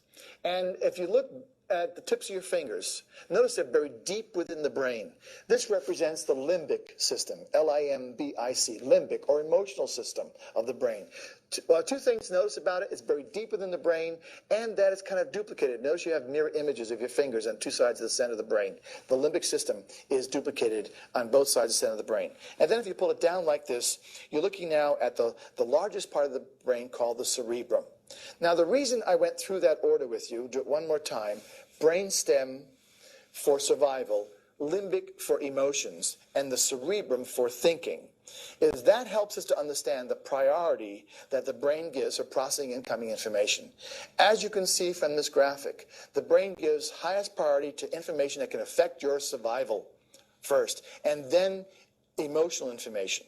In fact, some neuroscientists are saying now that it's almost impossible, perhaps, to separate survival and emotion. They are so closely intertwined. And then the data for new learning. What's interesting is what we do in schools is essentially that bottom arrow. And so the implications of this are pretty clear, that if we expect kids to either memorize the cause of the Civil War, to learn the difference between an acid and a base, or the multiplication tables, or the difference between a simile and a metaphor, they first have to feel physically safe and emotionally secure. Those have to come first.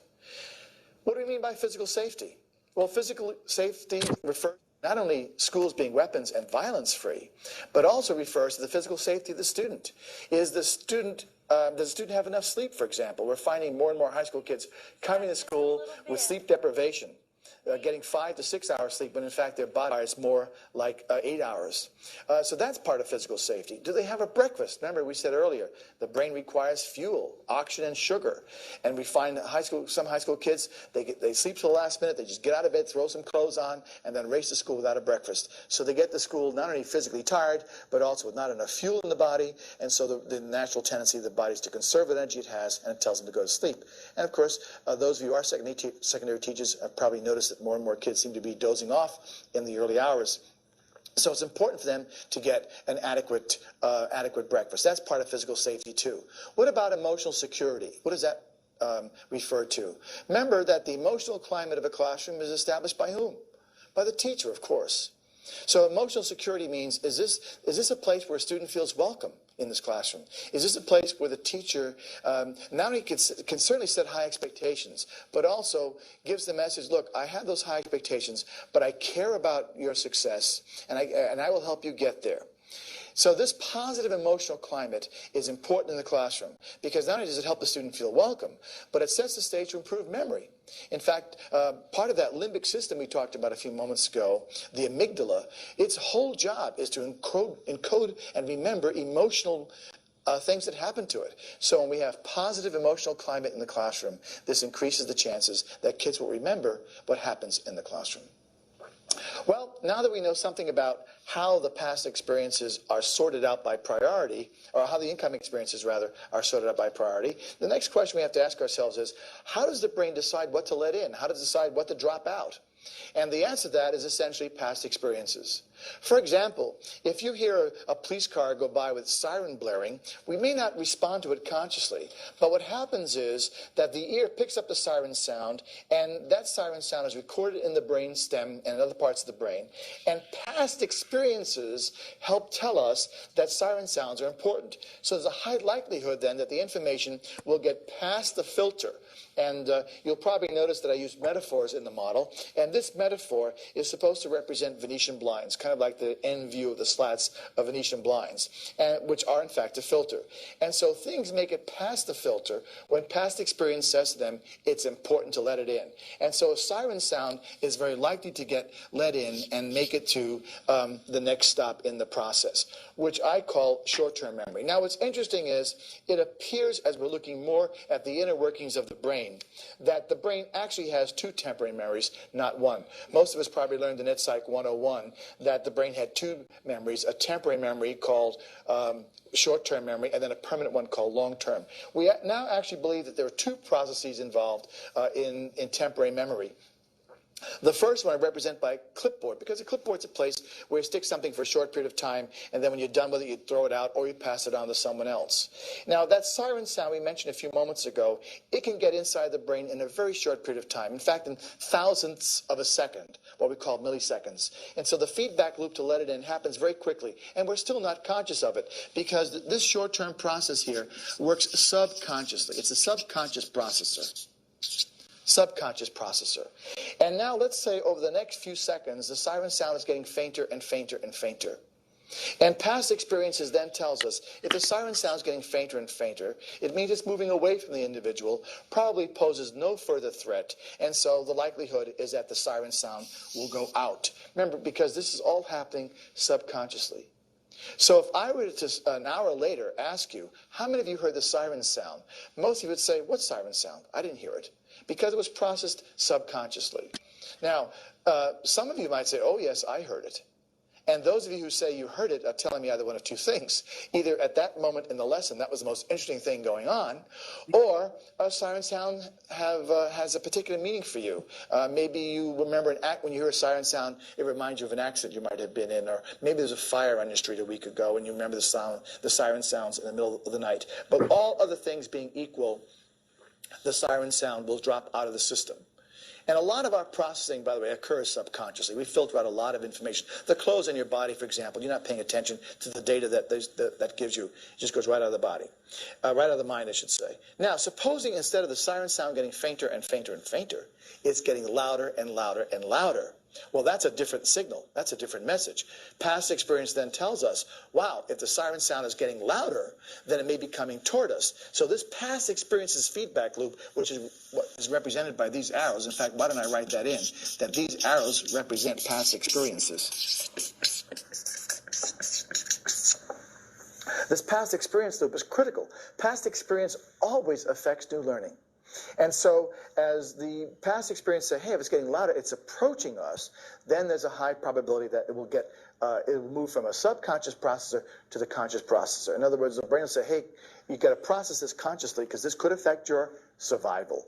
And so at that point, it moves from the clipboard onto the work table, which I use to represent working memory. Now, working memory is the conscious processor. This is when you are aware of things that are going on. It's the place where focus occurs also. So if you ever needed further evidence that teaching is not easy, look at this. If we just block the model here, notice that focus is when the learner turns his or her attention to you as the teacher in an effort to consciously process what you're presenting. Before that happens, the system has built in several opportunities for the information not to move here, not to be consciously processed, but actually to drop out of the system. And let me just refer to this out, if I may, for a moment. It is possible to train the filter in the brain to screen out information right there. And to go back to our siren example, what happens if you move next door to the police station, or to a hospital, or to a fire station? Do you hear the sirens at first? Of course you do. But after a while, you get so used to them that you train the brain to screen the sounds out right here. Same if you move next to train tracks, for example. The same thing happens. After a while, you just don't hear the trains anymore.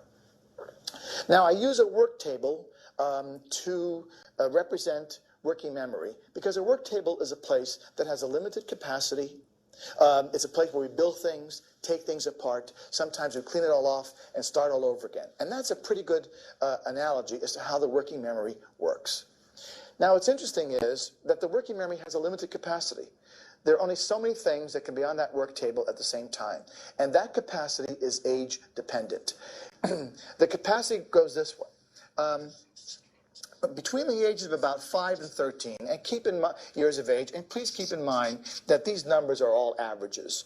The average student can have about 5 things on that work table at one time. Now, the range of 3 standard deviations on both sides of that average is about 3 to 7. So we write that as 5 plus or minus 2 bits of information, or chunks is the term we sometimes use for that. Now, when the learner goes through the third cognitive leap, which occurs around the age of 14 or so, that number bumps up. And so from 14 plus, it goes up to about 7 chunks. And by the way, that's why it's no secret that phone numbers had 7 digits in them. Goes up to about 7. And again, 3 standard deviations on both sides of that are 5 to 9. So it's 7 plus or minus 2 chunks.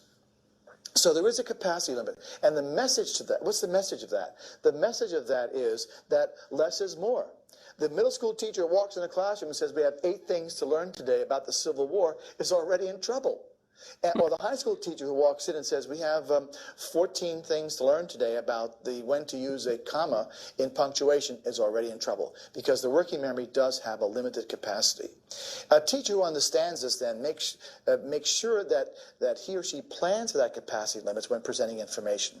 This video tape that we'll see now of a classroom situation may help to illustrate that. Okay, folks, here are some facts that we want to put in our brain, in our work table memory. First one is there are 9 planets. Next, we live on Earth, the third one. Third one, planets revolve or turn around the sun. The last one, many planets have moons, like we do.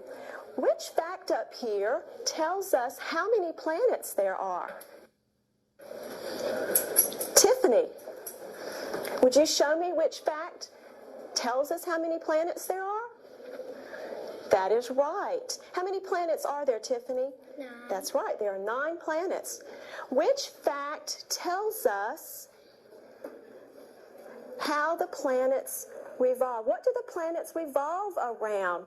Michael, would you come show us the fact that tells us? Very good. What do the planets revolve around, Michael? The sun. The sun. The planets revolve around the sun. Very good. Very good. Which fact up here tells us the name of the planet that we live on? Which fact? Samantha, would you come point to the fact that tells us which planet we live on? Number 2, the second one. Very good. Notice in this third grade classroom, the teacher has very clearly decided that only 4 pieces of information will be presented about the planets. And of course, there's probably 25 or 30 pieces of information that could be presented in the classroom. But she has very carefully limited to 4 points, which increases the probability that those 4 points can stay on the work table and that the learner will, in fact, have a good opportunity to remember it. Now, this is a temporary memory, so we do have time limits. And those time limits are also age dependent. Again, between the ages of 5 and 13, this is not good news because it's not as long as you may think. Between the ages of 5 and 13, the average kid can process that same piece of information or skill in about 5 to 10 minutes before they get tired of it or bored with it or it's replaced by something else. Now, when we go through the third cognitive leap, that number goes up again to about 10 to 20 minutes. Now, there are some implications of that. And the implications of that, of course, is that we need to plan for those time limits. Now, is there anything we can do to extend those time limits? And the answer, of course, is yes. And everybody watching this, I'm sure, knows how. And that's through motivation.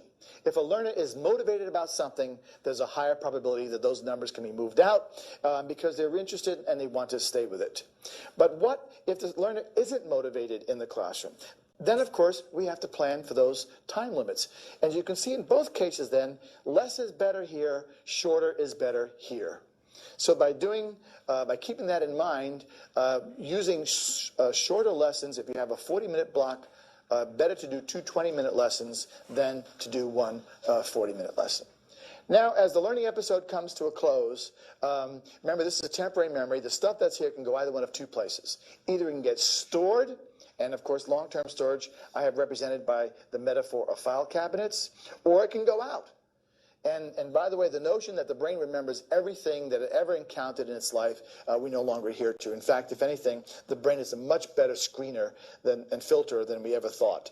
So the stuff that's here at the end of the lesson can either go in, be saved, or be discarded. And this begs an interesting question. On what basis does the brain make that decision? I save this, or do I toss it out? And we believe that that decision is made based on 2 criteria. And the 2 criteria we believe are this. One of the things the brain asks itself is, does this make sense? Sense refers to the understandability of something. When a kid says, oh, now I get it, or now I think I understand, that's a sense message. So sense is one of the criteria that the brain uses to decide, do I save it or do I toss it out? The other criterion is the so what criterion. The kid may say, well, I understand it, but what's it got to do with me? And that brings us to the second one, which is meaning. And that's the more elusive one, the meaning criterion. Relevancy is another word for that. Does this have meaning? And you get meaning statements from kids when they say things like, why do I have to know this? Or what's this got to do with me? Or will it be on the test? Those are all meaning statements, and those are probably the questions you hear more often. Because we have to really work harder at meaning. That's the implication of using this information, is that we often plan very well for sense. We have to work harder at meaning, helping kids see the relevancy of why they're learning something. And there are lots of ways we can get meaning, but probably one of the most effective ways is if we can show the learner future use. Anytime the learner sees an opportunity to use this in the future, there's a high probability that sense and meaning will be present. Are there other ways that we can use sense and meaning?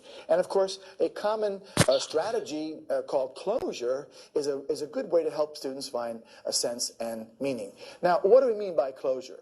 Closure doesn't mean let's pack up and get out of here. Closure refers really to the opportunity to give the learner one more chance to scan what's in working memory to see if it makes sense to him and to see if it has meaning or relevancy for future use. When a learner understands that and can see that, then there's a good probability it'll get stored. So let's take a look now at a video clip and see how a teacher is using closure in the classroom. Okay, boys and girls, we have learned 4 facts about the planets, and in order to close our lesson about the planets, I'm going to read them, and then I'm going to give you a few minutes to think about them, and then we're going to discuss them. Number 1, there are 9 planets. The second fact we learned, we live on Earth, the third one.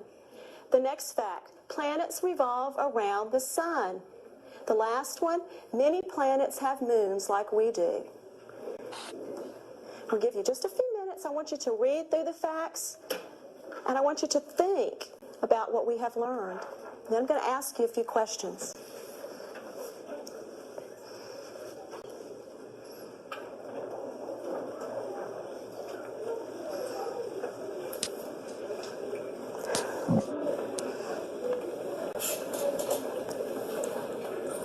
When you are finished, look at me.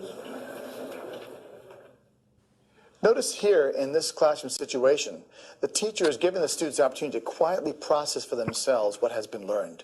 This helps the student to get sense and meaning in the learning situation. By the way, closure is different from review. In review, the teacher is usually doing most of the work, summarizing what has been presented in the course of the lesson. But in closure, the student is doing the work. That's very important for us to understand that at every lesson, there should be an opportunity for the student to quietly process what's been learned in the hopes that the student will be able to attach sense and meaning, and then maybe even share that with someone else. Sharing is another way to help kids see sense and meaning in things, and that's what we call rehearsal. When a learner processes something over by talking to someone else, they are in fact rehearsing that, and as you rehearse it, it helps you to attach sense and meaning to that. We often think about a strategy called think, pair, share, where kids can get up and talk to each other, and that again helps them to see meaning in what we do. We have another video clip here of a classroom situation that will illustrate that process. Okay, folks, we need to rehearse our main facts. What I want you to do is to repeat after me. Ready?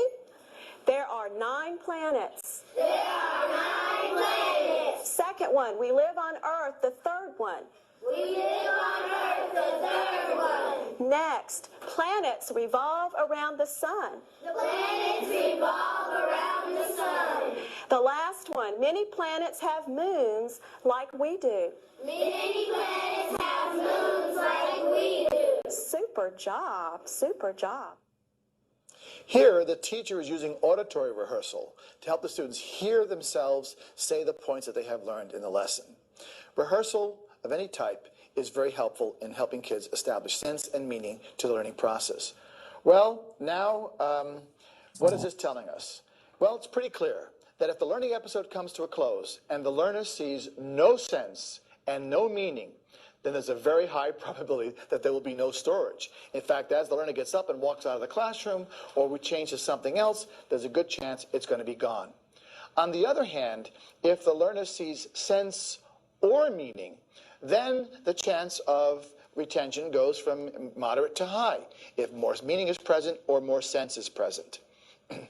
If, on the other hand, both sense and meaning are present, then the chances of learning, of remembering, of it moving into long-term storage become very high.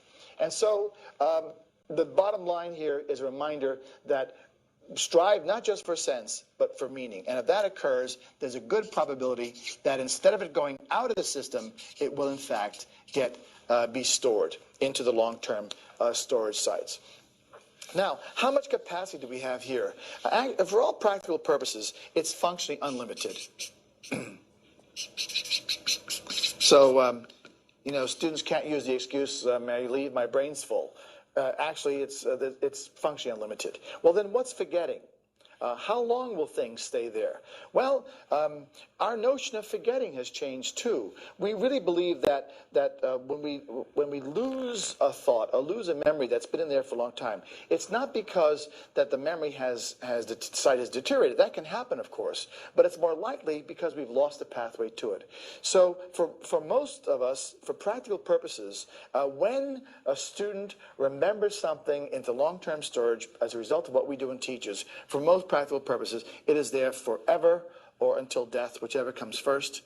I'm not going to put until death. That's kind of depressing. Why don't I put lifetime? Well, then what's forgetting? Forgetting is not so much a deterioration of the memory site as it is losing the pathway to it. And so the more pathways a learner has made in learning a new idea, the more likely they are to find an alternative pathway. And if there ever was a need to reinforce integrated curriculum, there's one. Now, another interesting thing that we could talk about in terms of classroom practice is what we're learning about timing in a lesson. We've kind of always suspected this, but now we have more and more studies to show us that timing when we present something in the lesson is crucial for retention, and how important it is to get the students, give them enough time to recall information. That thought has been around now for about 20 years or so. We call it wait time. How important it is to, when we ask a question, to wait enough time for the learner, to give the learner's brain an opportunity to, and this arrow represents recall, to recall information from the long-term storage sites. And some kids do that faster than others. And so we want to provide enough time for that to happen. Studies show us the average high school teacher waits about 1.5 seconds from the time they ask a question until they call in the first person. Yet for most kids, this takes about 3 seconds for that process to occur. So it's very important to have that time. Let's see what wait time looks like in the classroom. Which planet do we live on? Just a moment. Give everybody time to think. Brittany.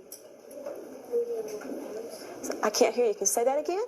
That's correct. We live on Earth, the second one. We live on Earth. What do the planets do? What do the planets do? Rachel? That's correct. The planets revolve or turn around the sun. How many planets are there in our solar system? How many planets are there? And how many planets are there? Just a moment. Give everybody time to think. Chase? How many planets are there in our? That's correct. There are 9 planets in our solar system. That's correct. You will notice that the teacher here has been waiting several seconds, not just the 1 or 2 that's common sometimes in classrooms, but has been waiting long enough to make sure that enough children have the opportunity to recall the correct answer to the question. So wait time is very critical to the recall process. Now there's some other things we've learned about how important when we present something in a lesson can be for retention. This is called the primacy-recency effect. In other words, what it's telling us is that we tend to remember best that which comes first in a learning episode, second best that which comes last, and least well that which comes just past the middle. So what are the implications for this in a teaching episode? Well, if we learn best that which comes first, then if we're presenting new information today, it becomes important to put that new information at the beginning of the lesson. During the so-called downtime, and we have names for these times of the period, by the way, the first part, which is the part we learn best, I call prime time 1. The part at the end of the lesson where we learn second best, I call prime time 2. And the part that's just past the middle, I call the downtime. So new information should be presented in prime time 1. In the downtime, the students should be doing the work because they should be rehearsing the new information. And then in prime time 2, we should have some closure activity such as journal writing or think, pair, share, where the learners have one more opportunity to review the information for sense and meaning. Now, another interesting thing about the prime time and downtime effect is that this varies with the length of the learning episode. What we discover is as the length of the learning episode increases, the downtime increases faster. So let's take a look at this graph. You will notice that as the learning episode gets longer, the downtime represented by the darker portion of each bar gets longer. In fact, if you look at a 40-minute lesson, about roughly 10 minutes are downtime. But if you double the lesson to 80 minutes, then the downtime actually triples to about 30 minutes. So what we should do is go the opposite direction. If we cut the lesson in half, because there's not enough time for the downtime to consolidate itself, a 20-minute lesson has only about 2 minutes of downtime. So there are some implications for this. Certainly, as we think of going to longer lessons, there are some things we need to consider in terms of classroom practice. And what are those implications? Once again, shorter is better. In fact, you can see how that fits in to the time limits we mentioned here, that if you keep the learning segments to between 15 to 20 minutes, you're more likely to have short downtime, a good opportunity for the learner to process the information. Another implication is what about block scheduling? As the block gets longer, then if we teach it as one lesson, then the downtime gets longer. We'll have much more success, for example, if in an 80-minute block, we teach 4 20-minute episodes. And of course, my suggestion would be that only one of those 20-minute packages should be teacher input, direct teaching. Probably the other 3 packets should be students doing the work. And another interesting thing that we've discovered is that if we, in fact, go off task shortly between the block segments, that is, tell a story, tell a joke, have some kid report on some school event, anything that takes them away from the task for a few seconds, anywhere from a half a minute to maybe 2 minutes in a block schedule, then they'll come back to the second portion, the second segment, with even more attention. Well, these are just some of the things we're learning from the brain research. As you'll notice, it has in some ways helped us to understand why long-standing strategies have been successful. Brain research is helping us to understand the why. And when we know the why, we're often able to use these strategies more masterfully. I hope, too, it has encouraged you to continue to understand that we are in a revolution and that we should be part of that revolution, because I firmly believe that the more we learn about learning, the more successful we're going to be with all children. And if you remember that old saying, all children can learn if we can find the way to teach them, I think the wonderful power of the neuroscience is that it's going to change that to say all children can learn when we can find the way to teach them. Dr. David Souza's expertise in class. Okay, now you have 5 minutes to fill in your form, and then I'll call on a few of you to share what you learned or what you didn't, or So 5 minutes to write down and process now.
You have 1 more minute.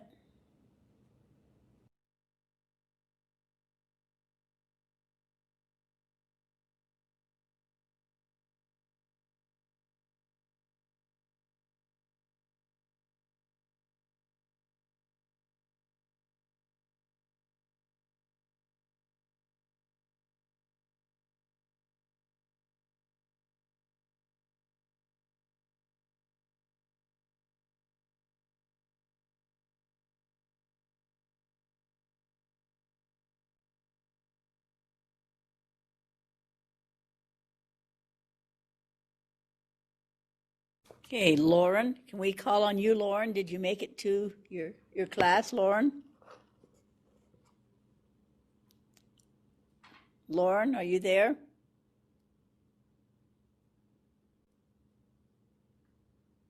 Is Lauren still driving? No, I'm here. Sorry, it wouldn't work. Okay, tell us one area. Choose one of those boxes and tell us what you wrote in one of those boxes. So, the one thing that I really liked was, and I would choose how I can apply it, and I really like the reminder on wait time and just how long it really does take kids to process what you've asked them and to have a chance to think about it. I mean, you always have those 3 or 4 that can just answer it so quick, but just to really allow kids time to think about what you're teaching and what they're experiencing and learning, and have adequate time to respond. Yes. We need to know whether they're really getting inside of them. Exactly. Let's see, Bonnie, what did you fill in one of the boxes? I guess what struck me was a combination of something that I do and what I learned along with it. I've known the concept of like 15 to 20 minute segments for a long time, but I loved the idea of going off task for just a minute or two in between to kind of reset. So I really liked that. Yeah, the brain actually gets tired, gets on overload. Sometimes have you ever had a to-do list that you just on overload, and so you don't do any of them because you're just on overload? Yeah, exactly. Very good comment. What about Suzanne? What did you put in a box?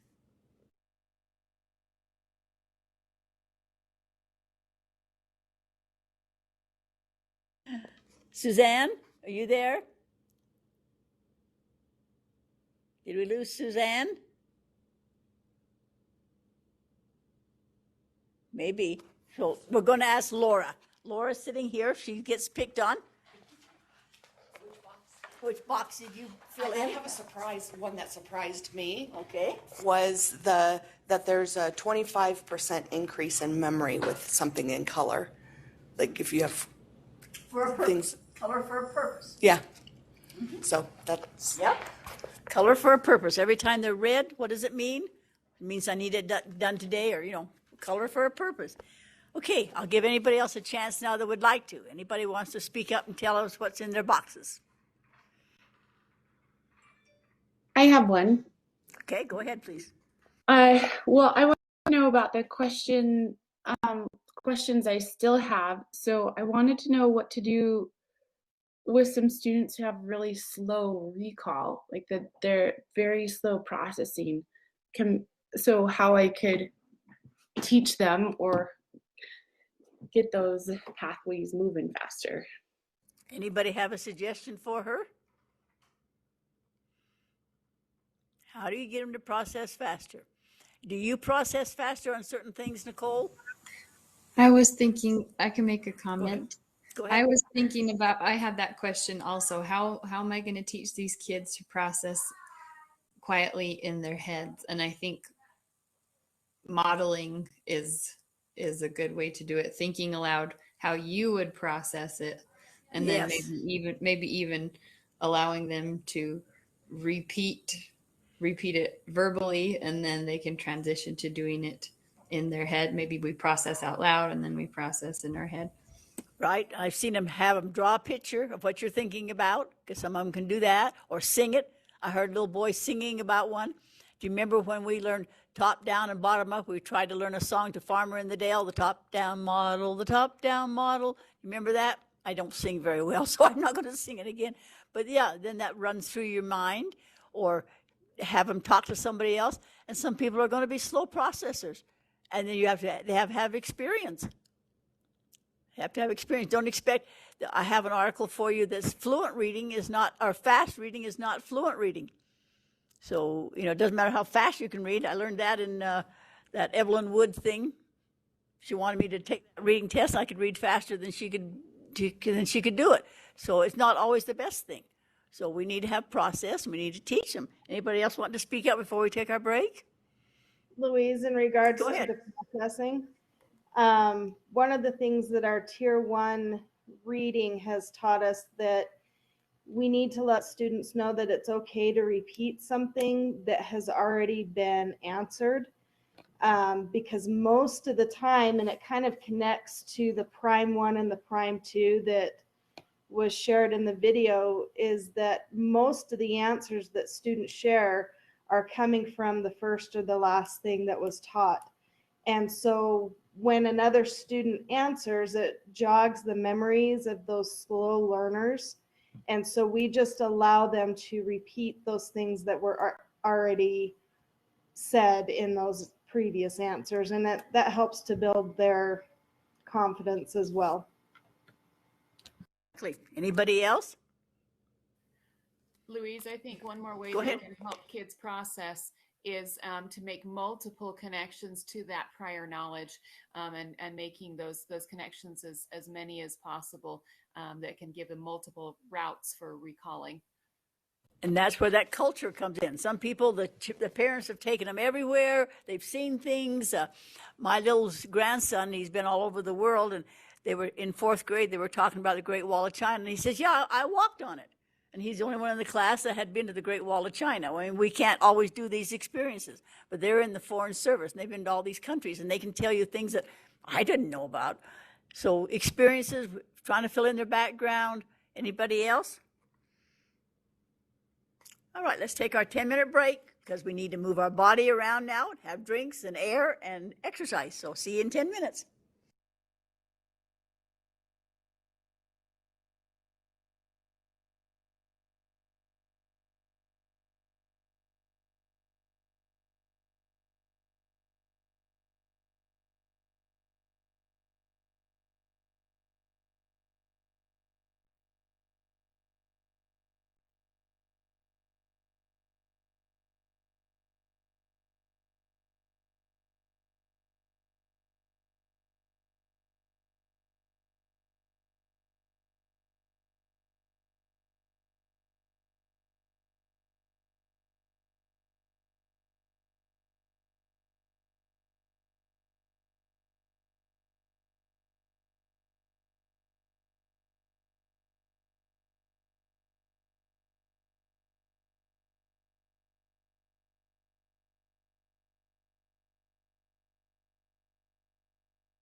You have 2 more minutes. We'll start up again.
All right, on your screen and also on your canvas, number 9, you'll find a little life story about David Sousa. He's one of the newer theorists out there, so it tells a lot about him, and it shows a lot of the books that he's written, so you can see those. Then the next handout you'll find on number 10, you'll find one called The Organization of the Brain. It's a handout showing 2 or 3 things about working memory, long-term memory, individual differences. It's kind of a summary of what we just learned. Any comments or questions?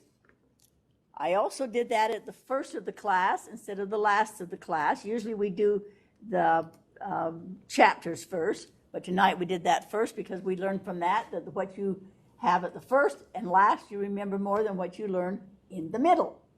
So any comments, questions? Okay, then let's see what we're going to do next here. So go to your canvas and find your agenda. I put some handouts on here for you now that you can read as you want to. One of them is a Stanford study on brain waves. And it shows how different teaching methods affect reading development. So canvas number 11 will be a study they did at Stanford on brain waves. Canvas number 12 are 20 literacy strategies for engaging the middle level brain, effective ways to enhance reading and writing. And canvas number 13 is about brain research and second language learners.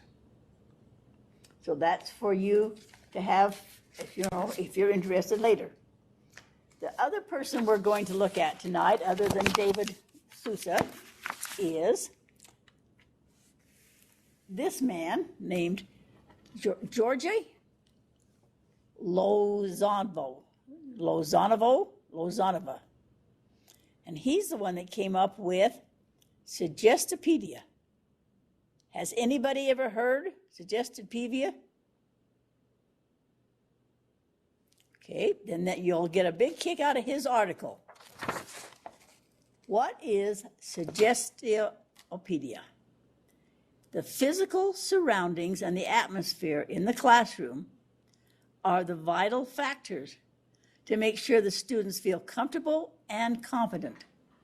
And he also uses music, and he has a whole bunch of suggestions for you about things to do in the classroom to make your teaching more effective. His ideas didn't get a lot of buy-in for a while, but some teachers really like him and really use him a lot. The other one you're going to look at tonight is called Caleb. And he's the one that came up with the silent way. What do you assume the silent way would be? It doesn't mean being quiet forever. It tells you the pedagogical approach, and this is what it is. He noticed that there is an energy budget for learning. Human beings have a highly developed sense of the economics of their own energy and are very sensitive to the cost involved in it. It is therefore essential to teach in ways that are efficient in terms of the amount of energy spent by the learner. That's what he was talking about, that in a 40-minute or 80-minute section, if you divide it into 4, the teacher should only be doing one part of it, and the student should be doing the other part. The teacher is silent, and the students are doing the work. His ideas didn't go too far either. He's not one of the better-known ones like David Sousa, but he is there for your information, so you learn somebody new. This is the next one I'd like to show you. It's called Social Emotional Learning and the Brain. Strategies to help your students thrive. This is another just small book. I try to look for ones that aren't really expensive, but they are really timely right now as we look into brain learning. Another one that is quite expensive but has wonderful ideas, I wish your library could buy it, is called Visualizing and Verbalizing for Language Comprehension and Thinking. Great big book full of wonderful ideas, but it costs like $35, while these other ones cost, very little.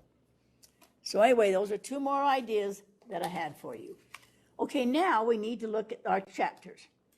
We don't want to spend a lot of time on them, but just give us the highlights. So group 1, let me go back to the computer. Oh, I'm on it. Okay, let's go back here. Group 1 is going to tell us about chapter 5. It's called Developmental Lenses. So group 1, what is the theory of cognitive development and how is it related to reading instruction? What's the maturation theory and the theory of literacy development? Now, group 1 is Katie, Laura, Kirsten, Lindsay, and Bonnie. Who would like to tell us one of their thoughts? Do I have to call on you, or will you just volunteer? What did you learn from reading chapter 5? This is Kirsten. I love Piaget's The 4 Stages of Cognitive Development. And I don't know, just that the pre-operational, that's where the rapid development of language occurs, and that's between the ages of 2 to 7. And then the concrete operational, where they use concrete objects to think abstractly, and that was ages 7 to 11. And there was even something that later on in the chapter that it was talking about metacognitive strategies work best for ages 11 to adults. And I know that that's not, across the line, but I started laughing because my research is on a metacognitive strategy that our school has been using. And so I don't know, I was wondering why the research is showing that, but then at the elementary age, we're pushing that so much. So I actually need to look more into that now. Thank you. Anybody else in that group would like to speak up?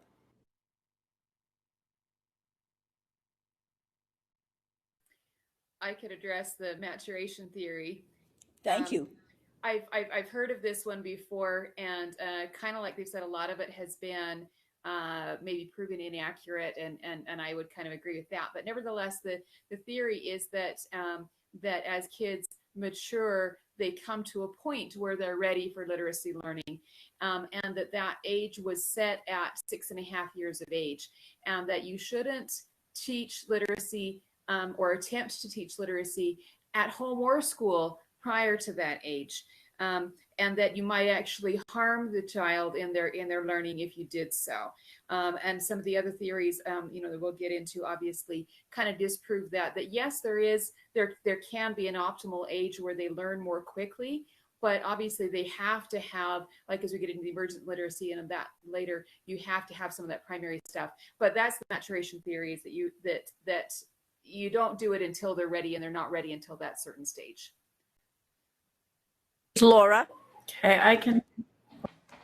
Just a second. Laura's next, and you can be next. I was just going to expand more on Piaget's stages of cognitive development.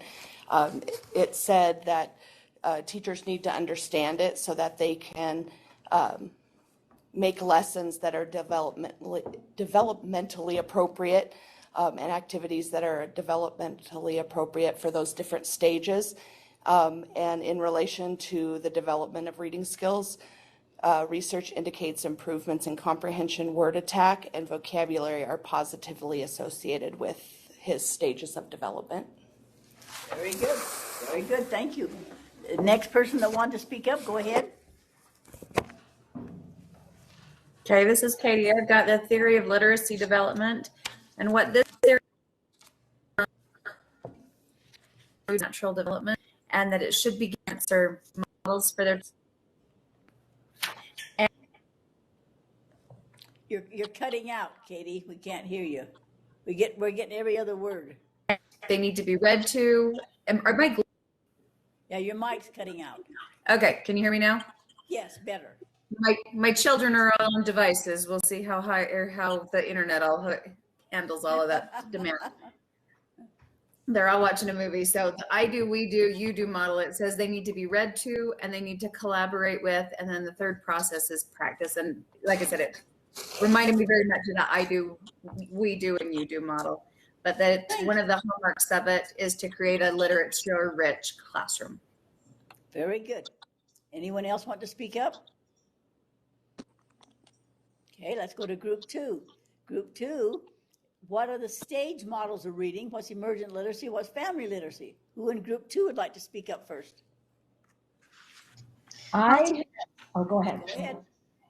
I can take the stage models. Okay. They are actually 4 different stages: the pre-alphabetic stage, and the partial alphabetic stage with the phonic cue reading, and the full alphabetic stage, where they strive to process all the letters in words. And the last one is the consolidated alphabetic stage, where they learn word families and phonograms. All of these better help the student to understand and plan for their literacy needs. Thank you. Who else wanted to speak up? I will just talk a little bit about the family literacy theory. And basically, in a nutshell, it's parents that read to their kids in their home and the differences between them. And it just kind of made me think of when sometimes I'll have kids that come into my classroom that are really, really good readers. And then you find out the mom and dad read. And I had a student last year that was a really high reader. And all the time the mom would, oh no, we carry books in our car in a basket and they will read from place to place. And then I have other families that, don't, like I talked about earlier, don't even read to their kids in their home at all. And or especially if you have an ELL learner about that. So that's what I thought that particular theory was very interesting in the importance of that.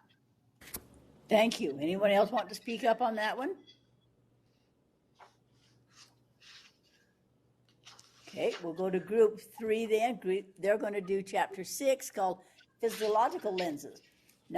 Group 3, what theory suggests a relationship between the physiological foundations and literacy achievement? So group 3, who'd like to speak up in group 3? It's Cheyenne, Ashley H., Trish, Kaylin, and Nicole, who's not there. I can talk on this. Okay, go ahead. It talks about Maslow's hierarchy of needs, and it's actually very similar to what we learned about with David Sosa's, but that your psychological needs need to be met, then safety, love and belonging, esteem, and then self-actualization. So the basic needs need to be met before learning can occur. That's true. I had to have a real change of mind. I used to think it was mom's job to feed them breakfast. I was kind of mad when the school started feeding them breakfast. Then I thought, no, they need that food, and I came around to it. But but I can see that they have needs. Yeah, thank you for that. Anybody else want to speak up on that one, chapter 6? Yeah, I'll talk about take it further on the food aspect of their needs. I thought it was interesting that the part that said in 2011, 20.6% of households with children experience food insecurity. I agree that kids show up hungry for school a lot in public schools, and they need that breakfast, and they need to have something in their stomachs to get them to learn adequately. And on page 117 in the book, it goes through and divides out how widespread hunger in America's children is, and it gets narrows it down to the socioeconomical aspects of where they come from, and I thought that was pretty interesting. I did too. And then when, like Susan said, the high school kids just put on clothes and come, and they have a Coke or something. They come in with about 2 monsters, and that gets them through the day. Yeah. Anyone else in that group want to speak up? I just wanted to mention the evolution of the triune brain. That's the biological evidence for the foundational importance of the psychological needs in human functioning. And so in combination with Maslow's hierarchy of human needs theory, the biological evidence is mirroring the theoretical and statistical findings, provide compelling support for the psychological grounding of the cognitive growth. So the oldest and deepest part of the brain focuses on bodily needs. That's your fight or flight and your need for food and water and sleep. And then the limbic brain, as Dr. Souza mentioned, attends to the emotional needs. And then the last one is the neocortex, which addresses cognition. And so the first response is always fight or flight. If we want to be able to learn, then we have to tend to our psychological needs and emotional needs. Thank you. Thank you. That's very true. It's a good section. Anyone else on that group? Okay, group 4 is going to look at how is nutrition and sleep related to literacy learning. Okay, I can talk about that. Okay. So there was a couple of foods that I was surprised what they did for the body. So it talked about carbohydrates give the brain energy, and vitamins A, B, and E stimulate adequate brain growth, and that iron has been found to be critical for attention, memory, and for normal infant brain development. So, yeah. And young mothers sometimes don't know that. When I taught the young mothers that were, high school girls that had babies coming, they had no idea of this. So we need to help parents realize that too. Yeah. So yeah, that's very important. Anyone else in group 4? Teresa, Amy, Nicole, and Tony. It talks about the importance of sleep, and that during sleep your body but your brain cleans itself. So if you're not getting enough sleep, it's not able to clean itself. You're not able to process as well the next day and on. And there's studies showing that if you're not getting enough sleep, you're more likely to have Alzheimer's later on in life and things like that. Right, they're showing it's bringing on dementia because your brain isn't cleaning itself out. It needs that time to sleep. That's very important. And a lot of kids work till midnight and then up there in school. Yeah. Okay, group 5, they're going to look at the affective lens on chapter 7. What are emotions, feelings, and affects? What's the affective dimension of Maslow? And tell us about that, group 5, please, which is Lauren, Sarah, Suzanne, Ashley, R., and Corinne. Who'd like to speak up first? I can. Okay. So the one thing that I found really interesting from this chapter was the teacher-student relationships section. And it just talked about how there's a lot more research being done about just the relationship between teachers and students and how that affects students' academic success. And in our district, their big focus this year is using restorative practices. So really working to create those relationships with students so that they know that you care about them and that you want them to succeed, and how that relationship really does help to build their academic success. Very good. Anyone else want to speak up on that one? What's the attachment theory, someone? So I can talk on the attachment theory. That's where primary caregivers who are responsible for infants or small children need to support the child's development needs and their sense of security. Right. It's how you feel, isn't it? And isn't that with us too? It's so hard for me not to have everybody here in this room so we get to know each other. It's really hard to, online learning. It's a good way to do it, but I love those personal relationships. Anybody else want to talk about it? Okay, then group 6. What implications does research have on teacher-student relationship for literacy learning? What's engagement? How does affective neuroscience? That's Lori, Courtney, Jesse, and Marcia. Who'd like to speak up? Courtney's not there, but Lori, Jesse, and Marcia. Yeah, Louise, group 5 talked a little bit about this as well, but they did say that researchers measured teacher-student interactions and the classroom climate and found that classrooms that have warm, supportive student-teacher relationships, teacher and students demonstrating respect for one another and displaying a positive effect and communication, and teachers' sensitivity to students' academic and emotional needs, and teacher regard for students' perspectives like students' interests, motivations, and point of view.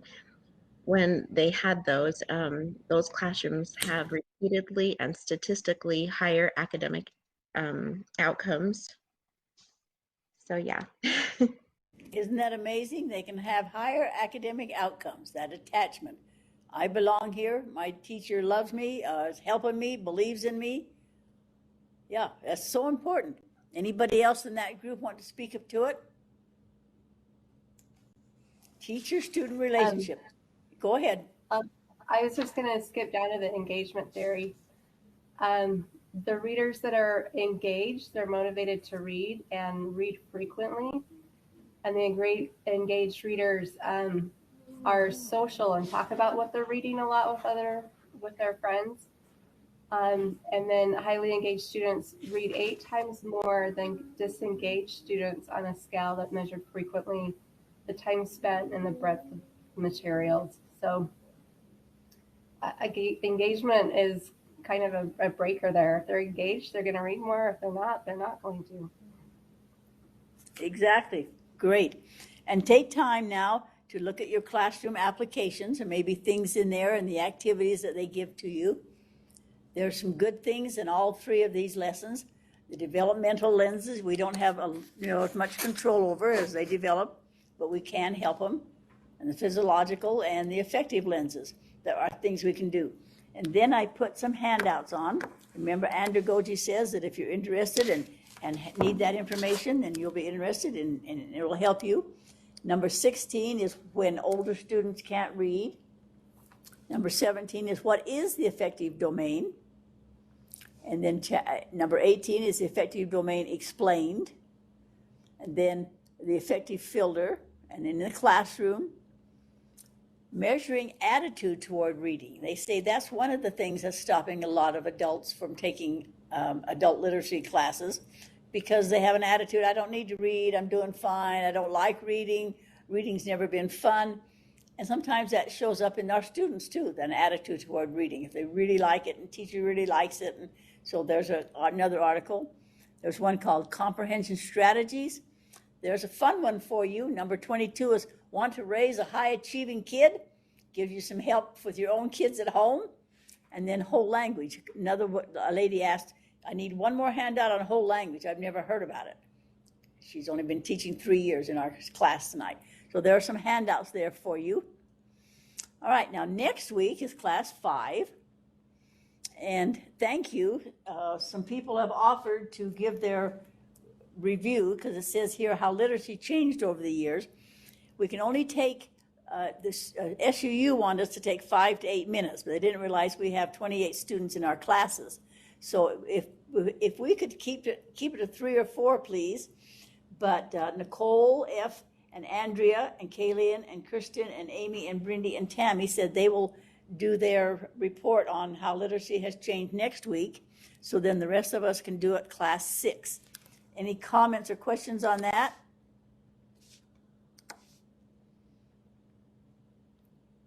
See how all of this leads to the level 2. We have 4 people in our class right now that are taking the last class of level 2. So this first class was the foundation. What are the theories? What are we using? We're still using part of the theories. Have we changed them? What's new? Whole language was a big thing at one time. And then also, let me show you another book that came out that really caused a stir, and it was called The Bell Curve: Intelligence and Class Structure in American Life. It was banned. First it was accepted. It was how the blacks or so forth didn't have a chance. They're always low on the bell curve. A very prejudiced book. Sold millions of copies, made a big deal. Did anybody remember when this came out? And now it had been disproved, of course. And so the research comes and the research goes, and some of it's good and some of it's not, and some of it's very biased. And we all have to, take our licks as life goes by. That's why they've asked you to do this project called How Literacy Has Changed Over the Years. Because what used to be established policy or procedure, we don't do anymore. Anybody remember the old ruler?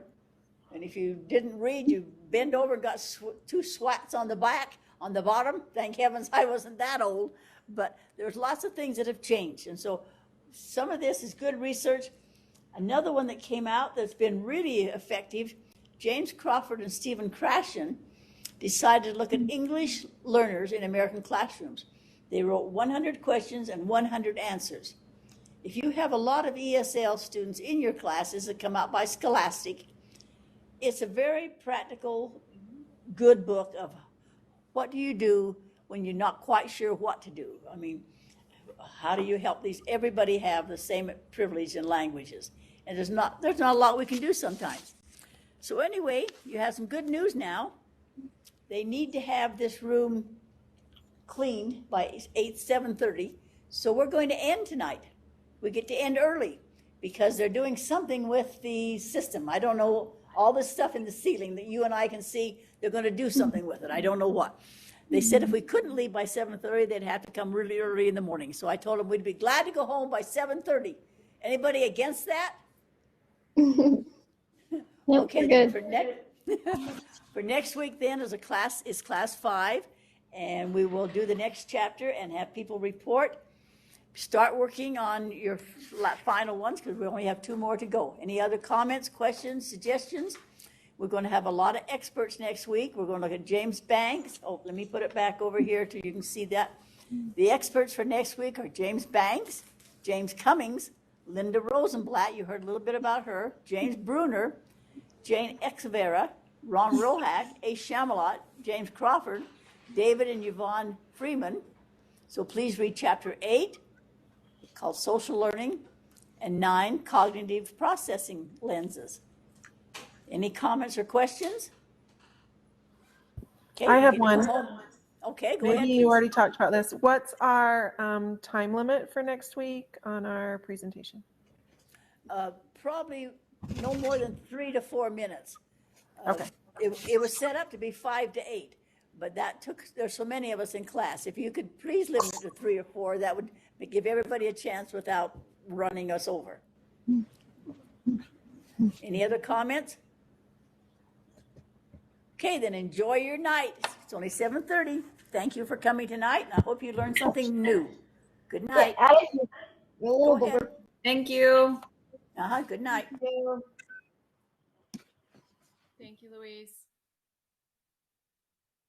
Thank you. You're welcome. I hope you enjoyed that video. I thought it was very practical. So I spent the money and bought that thing so I could have it. He has some good ideas, I think.